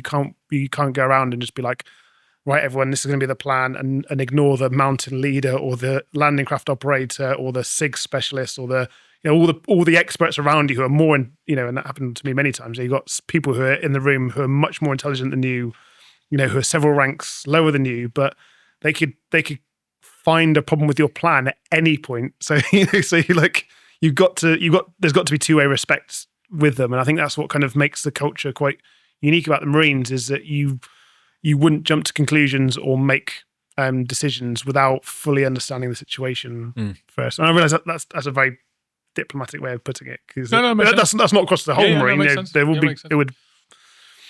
Yeah, it makes sense. You're speaking from the perspective of an officer who would actually take that attitude, and which is most, but not all. No, exactly. But bear in mind, half my career was as an NCO as well. So I'm not saying that officers who haven't done time as an NCO would be worse off, but you'd like to hope that actually it's a majority. Like that. Okay. What do you? What was on it? What? So I just said to myself, I'm rabbiting on now. Oh, that's right. What the stuff? It's a podcast, mate. What do you think of people who? Hang on. Oh, it's the same question. Right. Sorry. Would you be friends with Tony Blair? This is a question from Coke. Would be friends with him. Would you be friends with Tony Blair? Well, if you met Tony Blair at a party, right, and you ended up being stuck in a room with him, you're chatting, maybe he's a likable guy, and I would suggest he is actually a very personable individual to get to where you go up. I mean, would you be friends with him? Well, I think friends is the wrong word. Would I talk to him for sure? Yeah. No, I'm asking, would you, after that, think, Tony Blair actually seemed all right in that conversation. He was socially okay. We were chatting away. Would you call him again afterwards for a beer? Well, I think in that respect, he'd say, yeah, because this guy has got, he's had access to things which we'll never get to hear about. He's had experiences which we'll never get to hear about. And, he's in the news recently for potentially being the leader of a Ukraine peacekeeping force, wasn't he? So, I bet he's got some incredible stories and learning that you could really benefit from, because, I've never led a country before, and I'm sure most people haven't probably understand the difficulties of it. So yeah, you if you get Tony Blair on the podcast, he'd be like, of course I would. Yeah, like literally, there'd be loads of learning from this. He is one of the, if not the most capable politician that the Western world has seen. For one of them, not the best, but one of the most capable politicians of our lifetimes. Yeah. Just ninja, which is problematic if you don't like the things being ninja at. Well, yeah, but I tell you what, I bet after spending an hour talking to him, I bet you'd come away and he'd be introspective and he'd be there going, I don't know what I think anymore, because this because it's like, he's probably quite a charming guy, and you'd be like, okay, maybe you didn't agree on some decisions when he was prime minister, but I bet you come away from it going, I've got a lot of respect for people who've served in such high offices for, afterwards. And still have the influence and respect. It's look at the influence he has on Keir Starmer at the moment. Look at the influence he has on Middle Eastern politics at the moment. And that's. No, he's put himself in that position. He has maneuvered himself into that position to be able to do that for whatever reasons. Yeah. Some might say that this is the Tony Blair redemption arc. What reason has he got to be meddling? That's the wrong phrasing. To be trying to be a neutral party, which what appears to be almost a genuinely neutral party, is the position he's trying to play, Yeah. and he's one of the few people who can take that position Mm-hmm. in bringing about a Middle East peace deal. Like, he's not in Trump's pocket. He's not in Blair's pocket. Quite the reverse. Starmer's pocket, Yeah, quite yeah. the reverse. You know, so what reasons has he got? And one of the reasons that people are suggesting is it could be the redemption arc. Redemption because maybe he has regrets about his time as the PM. I know. Yeah, I know. I know what you're thinking with that, but I think to counter that with a. No, it's not me. I'm genuinely. Yes. That's not me. Like changing my word to say this is what I think, but not really. Yeah, yeah. This, it was suggested to me recently. It's just like this is what it could be. Like, holy fuck, No. Tony Blair redemption. Yeah, the devil himself. I think from like personal experience. So when I left the military, you don't just stop being interested in like geopolitics or conflict or things like that. I went back to Afghanistan 3 times, like Iraq, Mosul, like Afghanistan. You don't. I think it's not a case of you're trying to then redeem yourself. I think actually it's more like you can't just take this big thing out of your life. He's held the highest office in the UK. I don't think it's a case of you can just go then like draw a pension and like drink Yorkshire tea, watching Coronation Street every day. I think it's like when you've experienced the things which not many other people experience. I think after that you can't go back to what you were before because you've been, kind of pulled out of shape, pulled out of position that you're like, I can't sit by and watch these things without being involved in it somehow. Maybe that's the same as like Obama and Bush, but some of the British politicians maybe less so. But I think it's more of a case of like, I think once you've held that office and you've been there, you don't really kind of go back to just seeking an easy life because you're like, it's so interesting living outside of what is normal or what is your comfort zone in some ways. I that's what I felt when I left the Marines. I did the world record, did London Marathon. Again, you did the world record of London Marathon. So in 2016, I walked the London Marathon, kind of 45 kilo backpack, 100 pounds, which had never been done before. It set a world record for walking with the wounded. But that was a case of because I've been training for SF for like 5 kilos ages. Is not light. 45 kilos is not light at all. But it was because like you get to such a high level of fitness that you're just like, well, I've got to do something with this now because I can't just go into the BBC, drink coffee all day, get fat, and just sit there and process risk assessments all day. It's not really that interesting. Whereas you've done all these things. You're like, well, I know how to carry heavy weight. I know how to kind of like grizz it and endure a bit. So I'm not gonna let this go to waste. I'm gonna use it to my advantage somehow, which is like doing for charity. I think it's the same with politicians. You don't just do something build up something which is really hard and then just like drop off. You kind of like you're like, well, what's behind this next curtain? What's behind this next curtain? I could help out here. Or I could do this thing. In some ways, I think it's a bit of a burden because then when you start to get that more self-understanding, you're just like, I've got all these options ahead of me now, not just the path which I was prescribed from childhood or from teenage years. Yeah, that makes sense. Okay, Marine stroke SAS J Cal said senior officers were very unhelpful for SAS soldiers who were accused of murder, later cleared. Do you think that Royal Marine leadership would be different for their soldiers? He claimed Wyn Jenkins, ex-CEO SBS, had SAS soldiers investigated for murder when not justified, so he appeared good at investigating crime. So just to boil it down to the question then. So would Marines leadership be better at? Do you think the Marine leadership would be different for their? Do you think the Marine leadership would be different? Okay, so let's go back again. Marine SAS J Cal said senior SF officers were very unhelpful for SAS soldiers. Okay, senior Special Forces officers were unhelpful for their own soldiers who were accused of murder.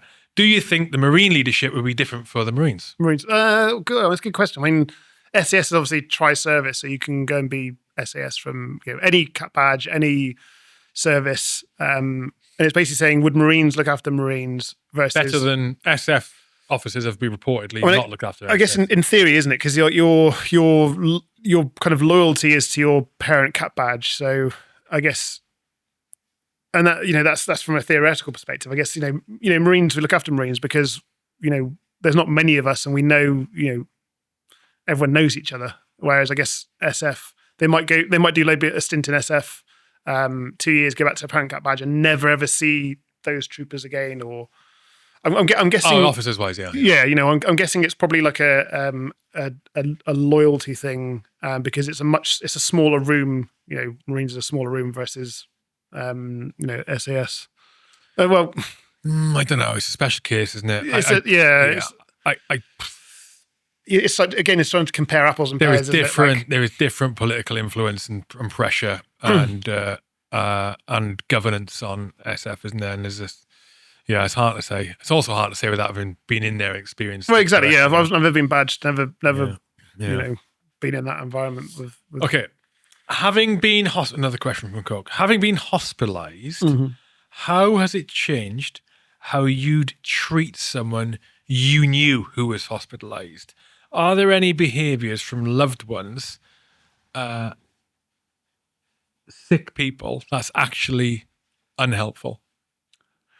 Yeah, I wonder if he's talking about. So I wrote a blog about after when I was in the hospital. So I found it really useful to quite therapeutic to actually document the experience. And I wrote like a 10,000 word article for Climbing magazine, I think, on this. One of the things I said to them was that actually my experience, I've realized that one of the worst things you can do to somebody who's in hospital is ask, "How are you?" And it sounds I'll put into context because I know it sounds quite ludicrous from saying it out loud. Yeah. So you imagine you say you're in hospital, and this literally happened to me. So I know, I was there in hospital, my leg's there, flipping hanging off, my special leg hanging off, and people are there coming and they say, "How are you?" Now, as a bloke, you're kind of presented with two options. You either make light of the situation, and mask it, you cover it in misdirect, or you say, "I don't know, man, this is actually pretty shit. I've got my flipping legs hanging off here, and like got some bleeds on my brain. I'm not even sure what day it is." So you either do two things. You either go super honest, or you go super misdirecting, don't you? And I think us military types, we do the first one, as in we misdirect. We make light of the situation. Whereas in actual fact, when you've been sat in hospital for 3 months, and I was in hospital for 3 months on hospital food.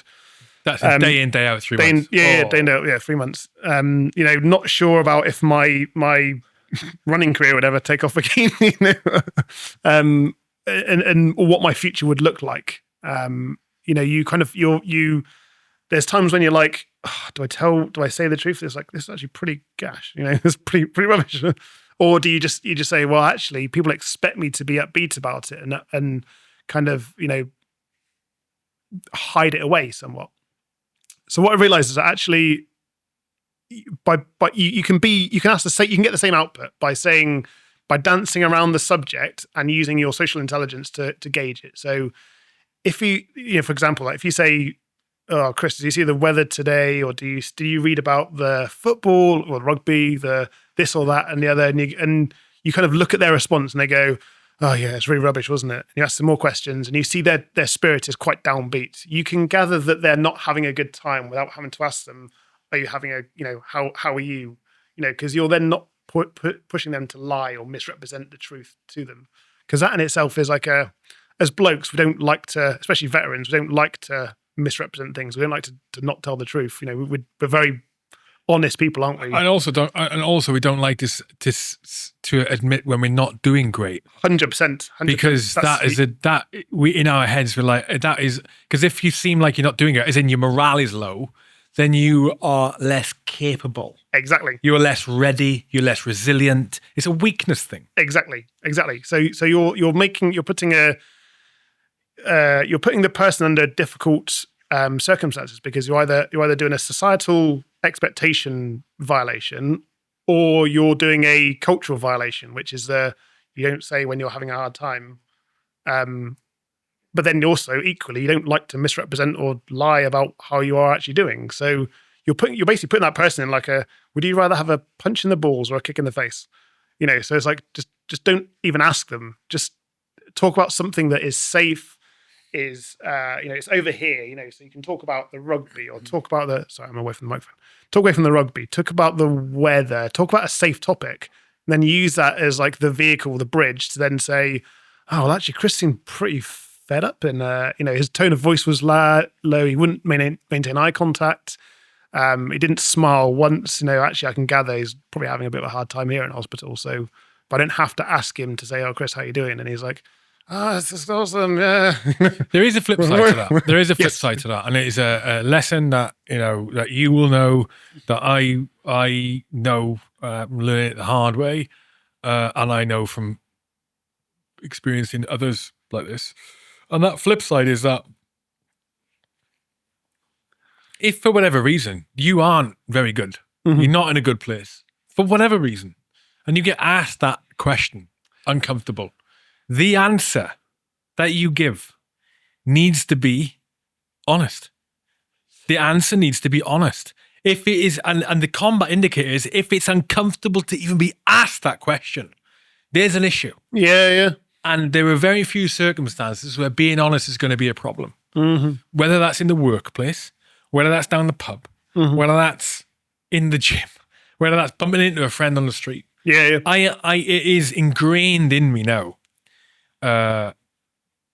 If I get asked that, and I'm not very good. Yeah. And which is rare for me. Like my not very good these days is a lot of stress on a particular day, or I'm really like super tired. It's nothing like I have had previously, which is literal, life or death stress. Chronic anxiety, depression, all these things, and I don't have that anymore. But it's ingrained in me now because I spent so long misdirecting or bullshitting when I answered the question, which meant that for so long, my situation was able to get worse and worse and worse and worse because no one knew, very few knew, Then now it's ingrained in me. I answer honestly. And I have got no qualms about doing it.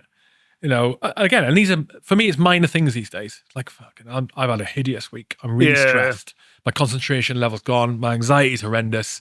But, I'll be all right. I know why it is. I'll be all right. So if you get asked the question, answer honestly. It does no harm. Yeah. It only does good. Only does good. My response to that would be, if say the person who's asking the question, they at some point they come to a crux where they're like, okay, I've spoken about the rugby. I can see this person's got like a low mood. They're avoiding eye contact. Their voice is kind of shaking. It's a good point. Then you could ask, say, mate, like, how are things? How you doing? Is it? I'm not saying necessarily don't ask the question altogether, but put it in sequence in terms of use a safe topic first. Use that then to see, right, and if so and so comes back and is, upbeat about it as well, you might not even need to ask the, how are you? It's more of a case of don't ask the how are you as the first thing. Put it in sequence in terms of safe topic, safe space, and then be like, mate, how are things? Just not the opening gambit of like, mate, how are you doing? In case that person is then predisposed to saying, oh yeah, legs hanging off. Hostile food is rubbish. But then, they're masking it. But I know what you mean. Like it needs to be a question that is asked as well. Yeah, and the other barrier to giving the honest answer is you don't want to fucking talk about it. Yes, I don't want to say I ain't good, and then have the Spanish Inquisition. Yes, because I don't want to talk about it. Yeah. So it's like this is the perfect interaction, right? How are you doing? Not good. I'm not good at the minute. Do you want to talk about it? No. Okay. Yeah, and then you talk about something else. Yeah. That's it. Just that little thing. It is a positive that they've said, that you've said I ain't good, and that you've got the person to say I ain't good. I mean, maybe if they're not good. Yeah. But you don't push it. Do you want to talk about it? No. Yeah. Do you want to talk about it? Okay. Yeah. Because they either want to offload or they don't.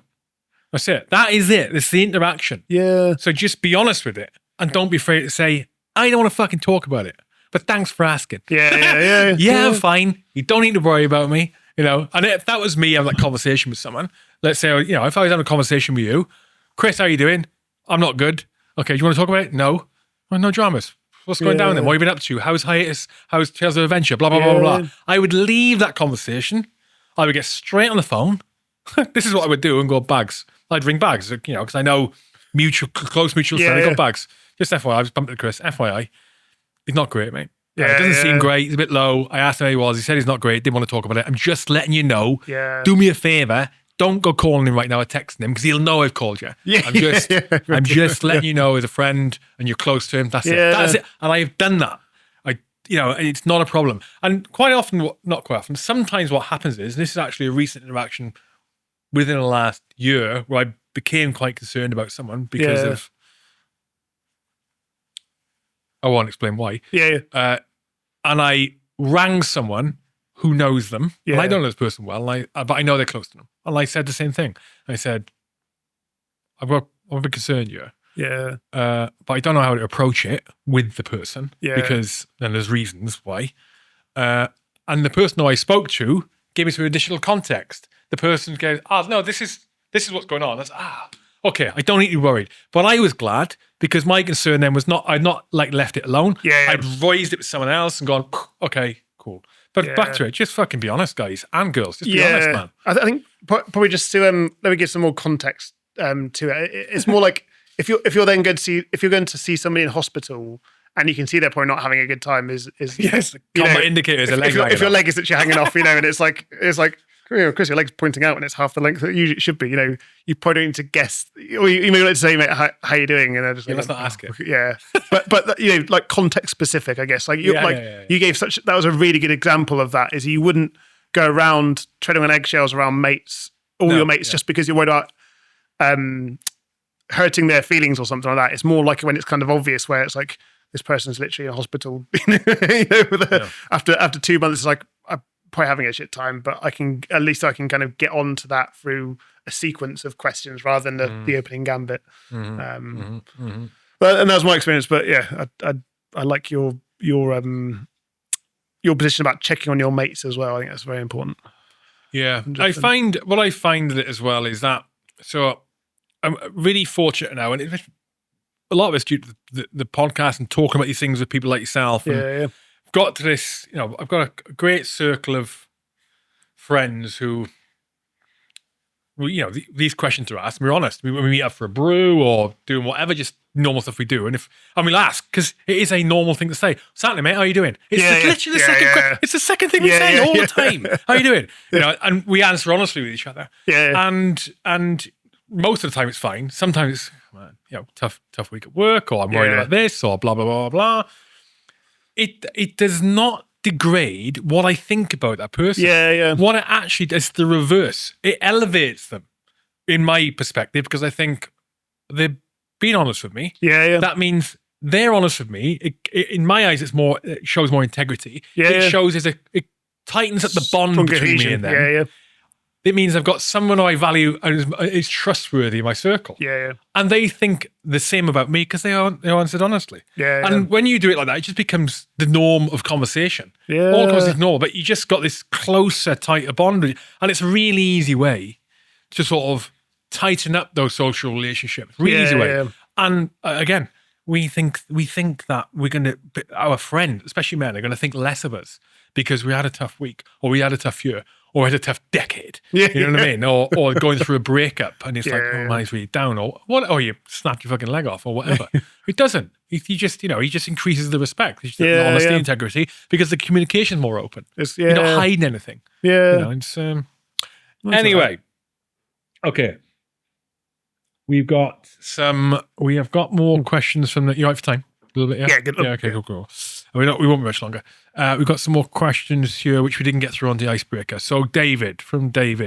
1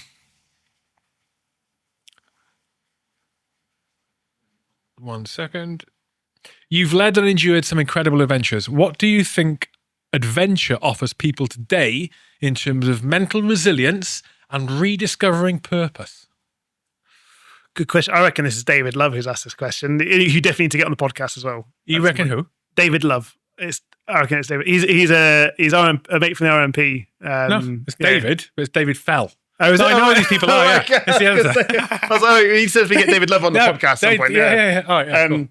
Okay, so I was like, oh, that sounds like a. So can you say the question again one more time? So it's, what does adventure give you? Well, you've led and endured some incredible adventures. What do you think adventure offers people today in terms of mental resilience and rediscovering purpose? So I think in terms of rediscovering purpose, it does give you a lot, because all of a sudden you're put in a place where you can't operate it without learning new skills. As in you can't. It takes you out of your comfort zone. You have to do things differently. You have to, learn new things to keep going and keep yourself, alive in some circumstances. So I think it kind of proves to you that you're capable of doing things. It reminds you that you're not dead yet. You're able to do big things, which then gives you self-confidence. It gives you self-belief. That self-belief comes out in, when you're talking to other people. It comes out in when you're put under more difficult circumstances as well. So talking in public, in front of a group, having to take an alternative, also a divergent opinion to a group, for example, like we were talking about earlier. I think it's also as well is it's something that it's non-political, so it's not something which can cause divide. And also as well is like say if you come from, it's something which crosses over socio-economic boundaries. So one of the reasons why I was so interested in Afghanistan was that these kids were really interested in obviously riding bikes, doing parkour, or doing sports which you could literally connect them to another group anywhere else in the world and have things in common. And what that's done is that's given them a relationship outside of their home country and a connection to somebody else, somewhere else on the planet. That's why I think adventure and sports are so important, is because actually it transcends like gender, sexual orientation, where you grew up, the how much money you earn. Obviously some sports are more expensive than others, but as a basis, like adventures and sports actually can be a really good way of creating new opportunities, new connections. They can overcome social barriers of maybe actually just exist in your mind. So like so many things. Like I plan to be doing bikepacking races for like for ages now. It's not something that's going to disappear from, because I definitely can't go climbing mountains because my family would kill me and I'd be less. Or you might kill yourself. Or I might kill myself. Yeah, that's a dangerous. Yeah, I'll probably have like a flipping another trip. Okay, so one from David again, not David Love, David Fell. Shout out David Love though, wherever you are. All right, so this is actually hiatus oriented. So I need to thank you on hiatus actually, because which we'll cover at the end of this, which isn't too long away. Mate, the work that you've done with hiatus for example, Forces Barbarians. Yeah. The Forces Barbarians design work. On your laptop there. On the laptop, on the back of the laptop. And there's a couple of other things you've been involved with. Also the general support that you give, which is based on your experience and knowledge and expertise, hiatus and designs and tech orientated.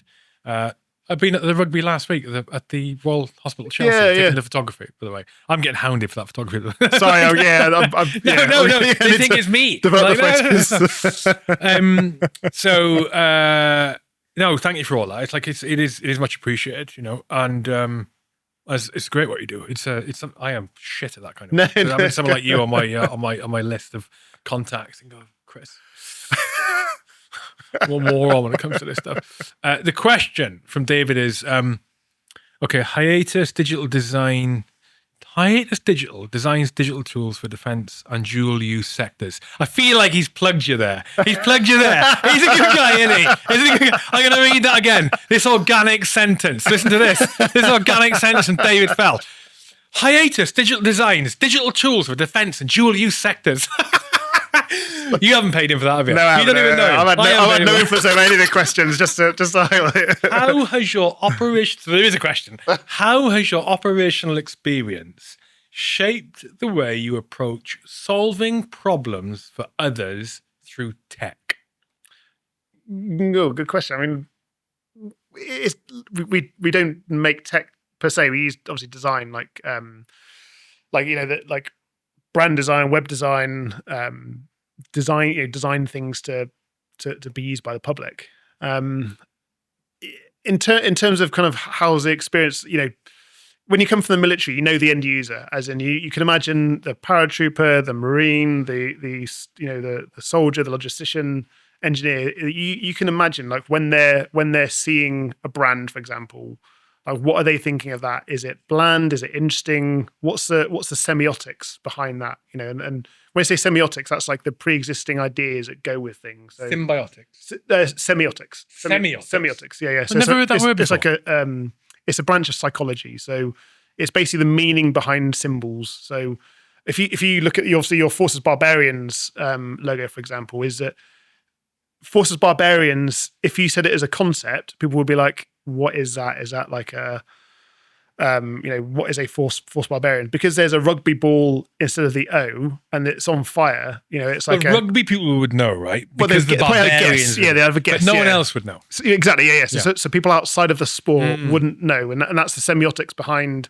choosing something like barbarians as a term, because it's a very rugby specific term. So it's understanding the psychology that goes into why you think what you think. And again, it goes back to that introspective opinion of a position of having, always questioning, well, why do I think this about this thing? And so having that friends from all across the different political spectrum actually helps me be a better designer because of that, because I can think of, well, if I choose, this color scheme to go with this brand, what do people think of that color scheme when they see it? Case in point, olive green. Olive green, is military, isn't it? So if you have like a veteran-owned company come to you and say, we want can you design us a color palette for our website? You'd be like, do you want it olive green? They're like, no. Do you want it coated tan? No. Do you want it black? No. Good. That's all these are three cliches, for the veteran-owned sector. It's like, security companies. How many security companies that don't have a shield in their logo because it's the overused idea of what denotes security, a shield. Yeah. So you have to understand the meaning behind symbols and where they come from and how they're used. And obviously, it's a cliche. So long-winded way of saying it is that if you can design, if you know a sector, i.e. defense sector, security sector, space sector well enough, you can then say, when people come to design their website or their logos or their branding or their tone of voice or their brand, you can say, well, I know you probably want to ask me to use a shield in the logo. And I'm going to say don't, because then everyone else uses a shield in the logo. You're probably going to ask me to use coated tan, olive green, or dark gray in the color palette. Probably better to avoid that unless you want to be confused for everyone else. So I guess a long way of saying it is that you understand the end user and the audience better than other people from having been in the military. What are the sectors like industries are there or things where they have the same goddamn thing in the logo all the time? There must be some others, like estate agents with a house in the logo. Yeah, exactly. Yeah. Because it's the first thing that springs to mind. So it's like so if you're a designer and you have like a client comes to you and says, can you design my website? And they're a coffee company, for example. You'd be like, they don't have a logo, they don't have a brand portfolio, so they don't have like brand guidelines, they don't have a color palette or anything like that. You say, let's make sure we don't use any cliches in there, because you're not going to stand out if you're just ridden with cliches, which, and they should know their industry well enough to say yes. Or they say the cliches to you, like, don't use this color, don't use that color, don't use this picture or this symbol or that thing.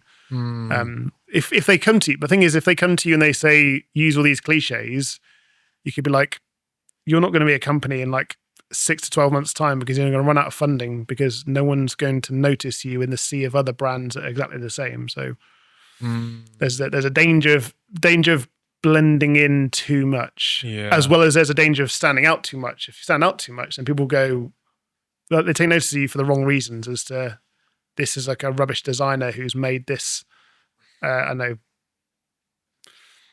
coffee brand or apparel brand look like a completely different industry. And so people walk past it and go, that's not for me. That's not been designed for me, because it's not one of these colors or one of those shapes or styles. So there's actually, believe it or not, there's lots of psychology that goes into design, design of branding, of logos, of digital experiences. That means you've got to understand these things. I'm doing a second master's degree at the moment in human factors, which is basically understand all the different forces which act upon us as human beings and how we interact with tech.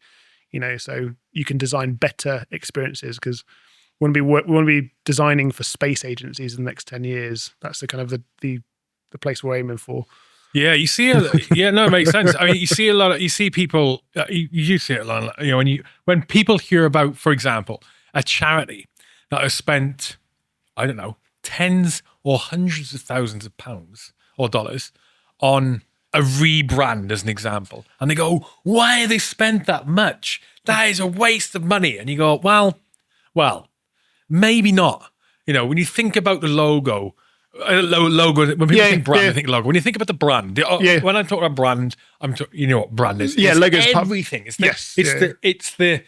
is the personality. It is the presence you want to present to people. Yeah. It is what you want, how you want your organization to be displayed, shown. I don't mean like visually displayed. I mean that's what you're trying to show.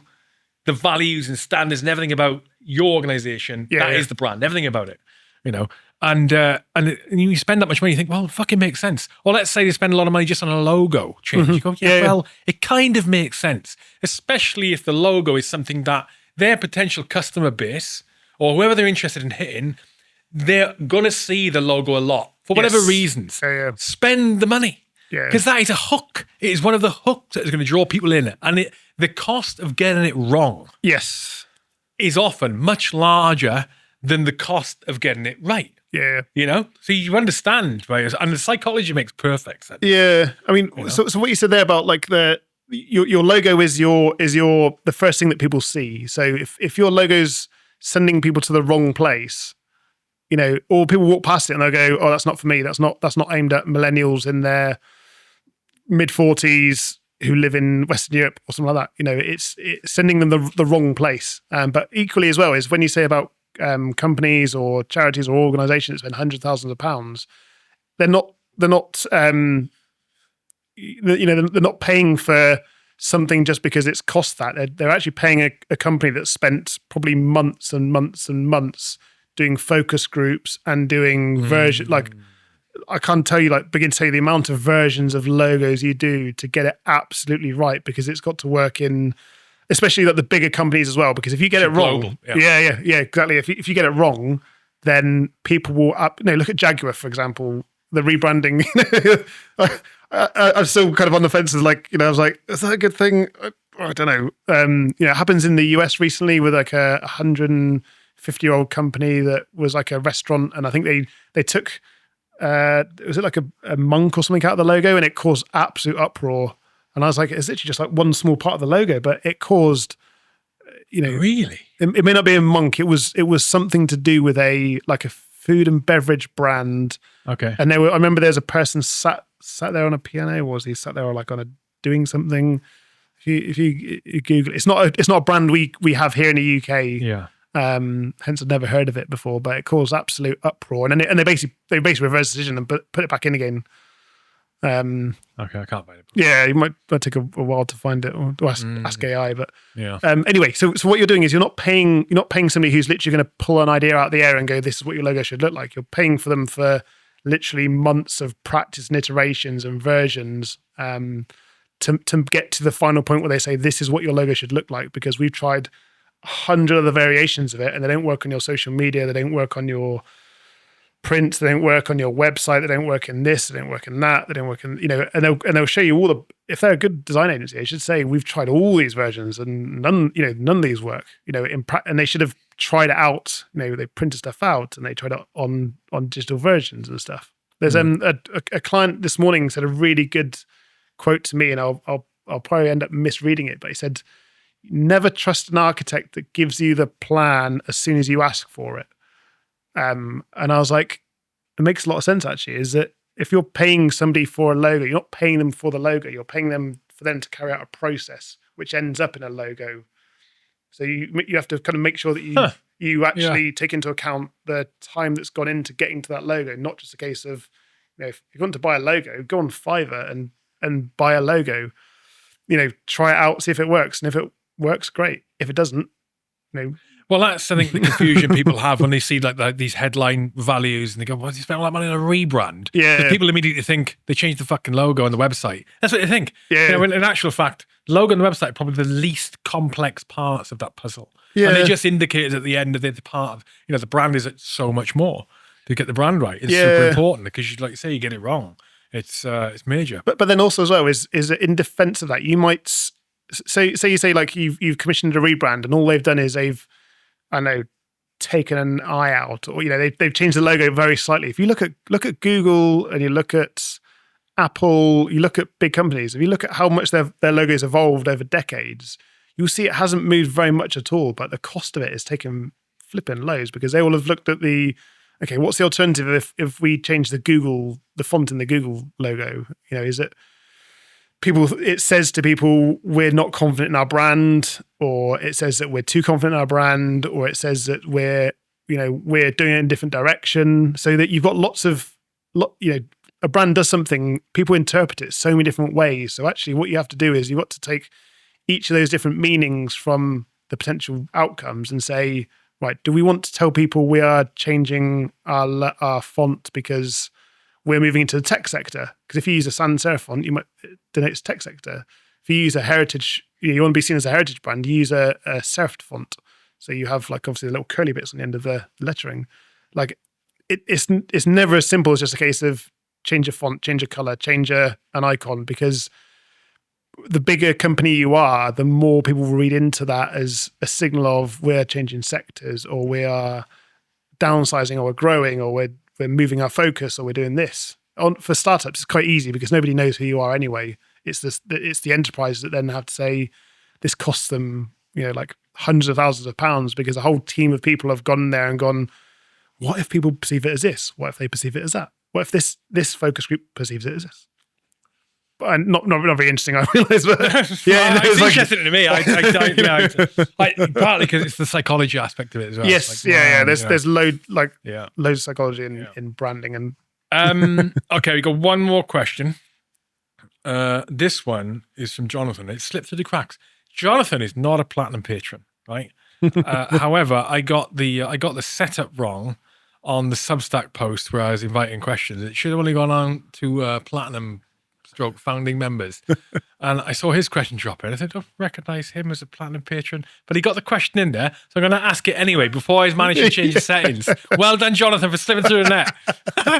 Okay. With the many challenges and experiences you've had, have you found your psychological strength has developed from your physical strength, or has your physical strength developed as a result of your psychological strength? Which one has influenced each other more, do you think? Good question. I reckon it's probably cyclical in terms of, so your physical strength increases as a youngster. Like I was in Baghdad in 2006, and I was literally running around compounds and in the green zone, thinking that actually I'm getting a bit stronger and a bit faster now actually. And I never thought the Marines was something I'd ever go for. I remember seeing like Tim Vincent on Blue Peter do the Tarzan course, and I was like, that looks nails. I'd never be able to do that. And then what happened? Then you kind of grow up a bit. You start training a bit more. I did the CP course within the RMP quite early on in my career, and then actually started to break down some barriers. So I was like, maybe I could do the commando course. And then you do the commando course, and all of a sudden, like, well, maybe I should go think about SF. And how far does this go? And I think it's a case of it's almost like a self-fulfilling prophecy, isn't it? You do something, and then you're like, I could do that all the time. And then it's like, well, I could project the same belief onto what like if I could do that thing, I could do this thing, and before you know it, you're rowing oceans, you're climbing mountains, you're running across deserts or doing stupid things, and you're in hospital with a wonky leg at the end of it. But then you're back on your bike again because you're like, I can't sit here with a wonky leg for the rest of my life. I can at least ride a bike. And not terrify friends and family. I do think though, so I mean on the subject of the same question there, I do think though that if you are someone you want to increase your physical strength, like in inverted commas, and let's say that's resilience, let's say that's your ability to deal with stress, So anything like that to do with psychological capability. Yeah. The quickest and easiest way to do that, if you're not already doing it, and I think people who need to do this aren't already doing this stuff, is physical challenge. I do. And when I say challenge, I just want to clarify there. I don't mean, for example, do what Chris is doing, go run an ultra. When I say challenge, I mean doing anything more than you're doing now, and that puts you out of your comfort zone, even marginally, And I've done this in the past, marginally, where psychologically I've been really weak, and compromised. Take that word whatever you want to take for it, but it means exactly what you're thinking. And I wanted to try and help myself. And the thing about physical activity is that there's nothing stopping you doing it. Yes. Nothing stopping you doing it. Now, again, the physical activity, all it has to be is more than you're doing now. If you want to sit on your couch all day, literally, if you're someone who sits on your couch all day and you're fucking depressed, or you don't feel like you're very resilient, you deal with stress really poorly, you're in bad habits, you want to change the way your life is, but you haven't got the will strength to go and do it. All you need to do is do something more than you're doing now. Yes. So if you're a couch all day playing video games and doing whatever and going to the pub and drinking, that change in physical activity and putting yourself out of your comfort zone is you go for a walk tomorrow, because you haven't done that. You don't do that normally. It is go for a walk. That could be 5 minutes. If it's 5 minutes more than you're normally doing, there you go. Yeah. And doing that puts you in a position to do more the next day. Yes. Just that little bit of, there's so much, you know this, Chris, there's so much psychological positives that go into doing this. Yeah. Right? It's not about the activity you do and how strenuous it is relative to what anyone else is doing. It's all about how much it is relative to you. No one else. You do more tomorrow than you did today. It is easier the day after tomorrow to do more than you're going to do tomorrow. It's like little baby steps up, which is exactly my experience in the past. And this is lessons I learned after being in the reg, afterwards, where you don't learn these things, you're just doing what you're told to do. You're going through the motions of your physical fitness, which builds up your mental resilience. And there was a question earlier about transitioning out, and that all gets destroyed for a lot of people when you leave. And so physical, for me, it is my go-to. I put a lot of work and effort into regular fitness. It puts me out of my comfort zone in many, many different ways because of how much of an impact it makes on my psychological resilience. I haven't, because of injury last weekend, and I've had a mega stressful, busy week. I've done nothing for the last 5 days, right? Literally no exercise since Monday. Sunday was the last time I exercised. Done Monday, Tuesday, Friday. I know, I'm getting a bit, I was going to say jittery. What I mean is I'm pissed off at myself because I haven't done it. I understand why I haven't done it. I could have done some stuff worked around the injury, but I haven't. Now I know that if something super stressful was to happen later today or tomorrow, I know I wouldn't cope with it as well as I would if it was last week. Now, when I say as well, it doesn't mean I'm going to crumble. I just mean it would affect me a bit more. I'll get a bit more stress. Maybe I'll have a bit of a moment for like a couple of minutes. And go, oh man, what do I do now? So, after this interview now, I'm going to go to the gym in a bit, and I haven't got much time this afternoon. I'm going to go for 20 minutes. Now, I normally do an hour and a half, 2 hours in the gym. I'm going to go for 20 fucking minutes because that's all I've got in me today, time-wise. But I'm going to go and do it. And that 20 minutes will get me right back to the headspace I was last Sunday or Monday, Tuesday. It will put me right back there. It's only 20 minutes. My only aim is to get a sweat on. That's it. I don't even know how I'm going to do it. Maybe you go on the running machine. I fucking hate the running machine. You think about all the times in a reg, when you say I've only got 20 minutes, think about how horrendous 20 minutes is when you got PTI over you, and it's like... I remember one course. It was what I said.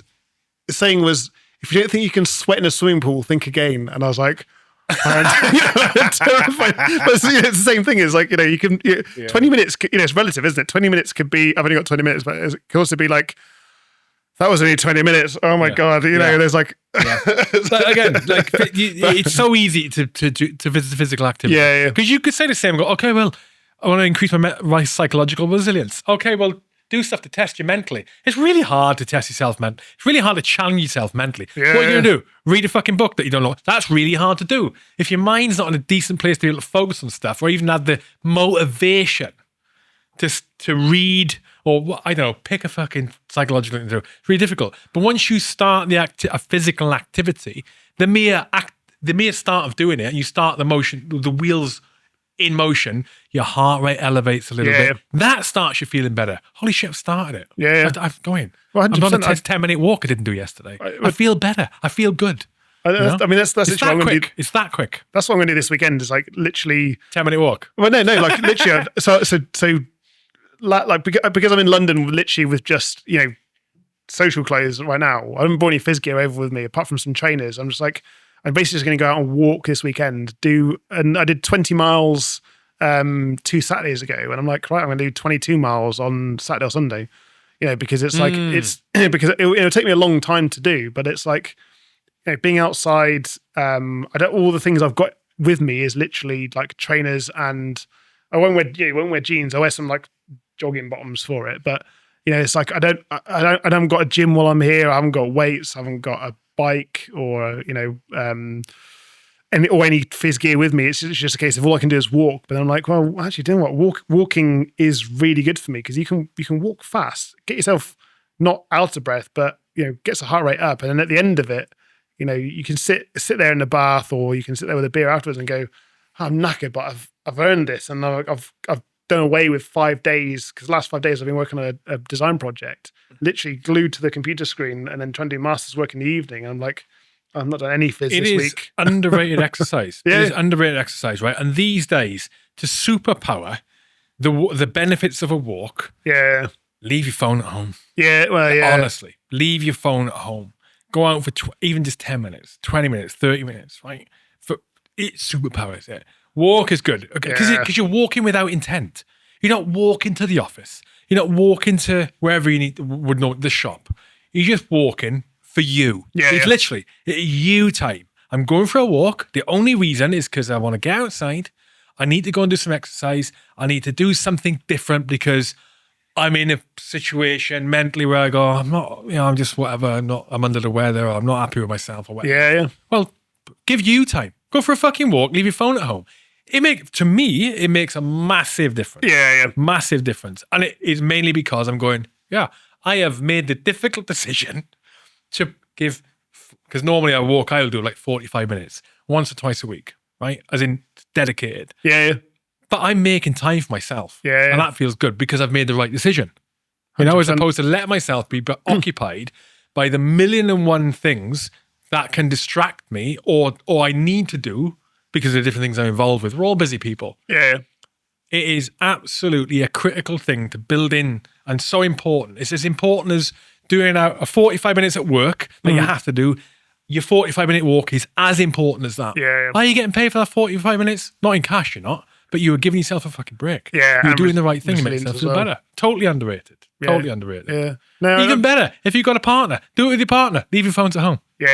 And actually talk once. I was just thinking, like, same mindset is when I went out for this walk a few Saturdays ago. I literally walked from Chiswick to Twickenham because I was like, I think of because when you start involving places that and you like and you've got good memories of, you start to tap back into those memories again. So so I was like, if I walked to Twickenham, I can remember Army Navy games where I've been there with like literally everyone. It's such an epic weekend, and I like thinking, we've abseiled from this in the Royal Marines, and we've done, we've seen England play here, and all that's, all of a sudden it takes you from whatever you're dealing with at the time to be like, oh yeah, do you remember that time we did that thing? And all of a sudden you're away from thinking about work or relationships or other things. You're just like, oh yeah, that memory. So I took that same mindset, and I was like, right, I'm going to walk to Wandsworth, where the Royal Marines Reserve base is, my last job in the military. I was like, I'll walk there, and I'll remember, all the good memories about being in RMR London, and walk past Wimbledon's, Wimbledon tennis ground, and all of a sudden, like, all these memories come flooding back of like all the things you've done there, and before you know it, you're not stressed about work, you're not stressed about relationships. You're thinking, I I need to do this thing again in the future. I need to do this again in the future. You start having ideas. That's kind of like what it is for me these days. Actually, is that walking and cycling are really good because it takes up your thinking space enough just to then let new ideas creep in. So yeah, as a designer, as a creative, actually, it's like Fizz fulfills more things than just keeping me mentally sane. It also lets new ideas come into my brain. That is the questions done, mate. Mike Valance was going to send in a question, but he hasn't done it, right? Which kind of makes me happy because I can just slate him for it. You know, the few things I can slate Mike for, I'm going to slate him for this. Didn't send you questions in, Mike, after I gave you permission to send questions in. But thank you to Mike anyway. And hopefully you'll catch up with him soon anyway. He's overseas at the moment on long-term deployment to Hong Kong. Living a life. Bankers, mate. You know what I mean? Yeah, exactly. But listen, it's been a pleasure. Thank you to everyone who put the questions in for you. And again, thanks for, mate. It's a pleasure knowing you. Thanks for coming and giving your time. Thank you for having me. Thank you for having me. Thank you for sorting me out of the wheelchair. Thank you for running for Tales of Adventure. Thank you for seeing off Heath on the Tales of Adventure event. I said I'd drop that in there because I was like, he showed me the video game and I was like, wow, you did. You need to show me after this. No, thank you for lots of things for getting me back to being able to sit here again with you guys. So well, I'm glad you're here, mate. Good, keep doing the good stuff. How can people contact you or Hiatus? So get in touch with us at hiatus.design. Literally the easiest way, www.hiatus.design or hiatus.digital. HIATUS.design. Yeah, we've got that much content on our website. So if you just put Hiatus Design or Digital in Google, I'll put the link in the blurb for this. So yeah, and I highly recommend you get in contact with Chris for brand and design stuff. He's done it for me on several occasions. I much appreciate it. He's not bad. Well, despite being ex-RMP, ex-bootneck, he's all right, Chris. Stay safe, mate, and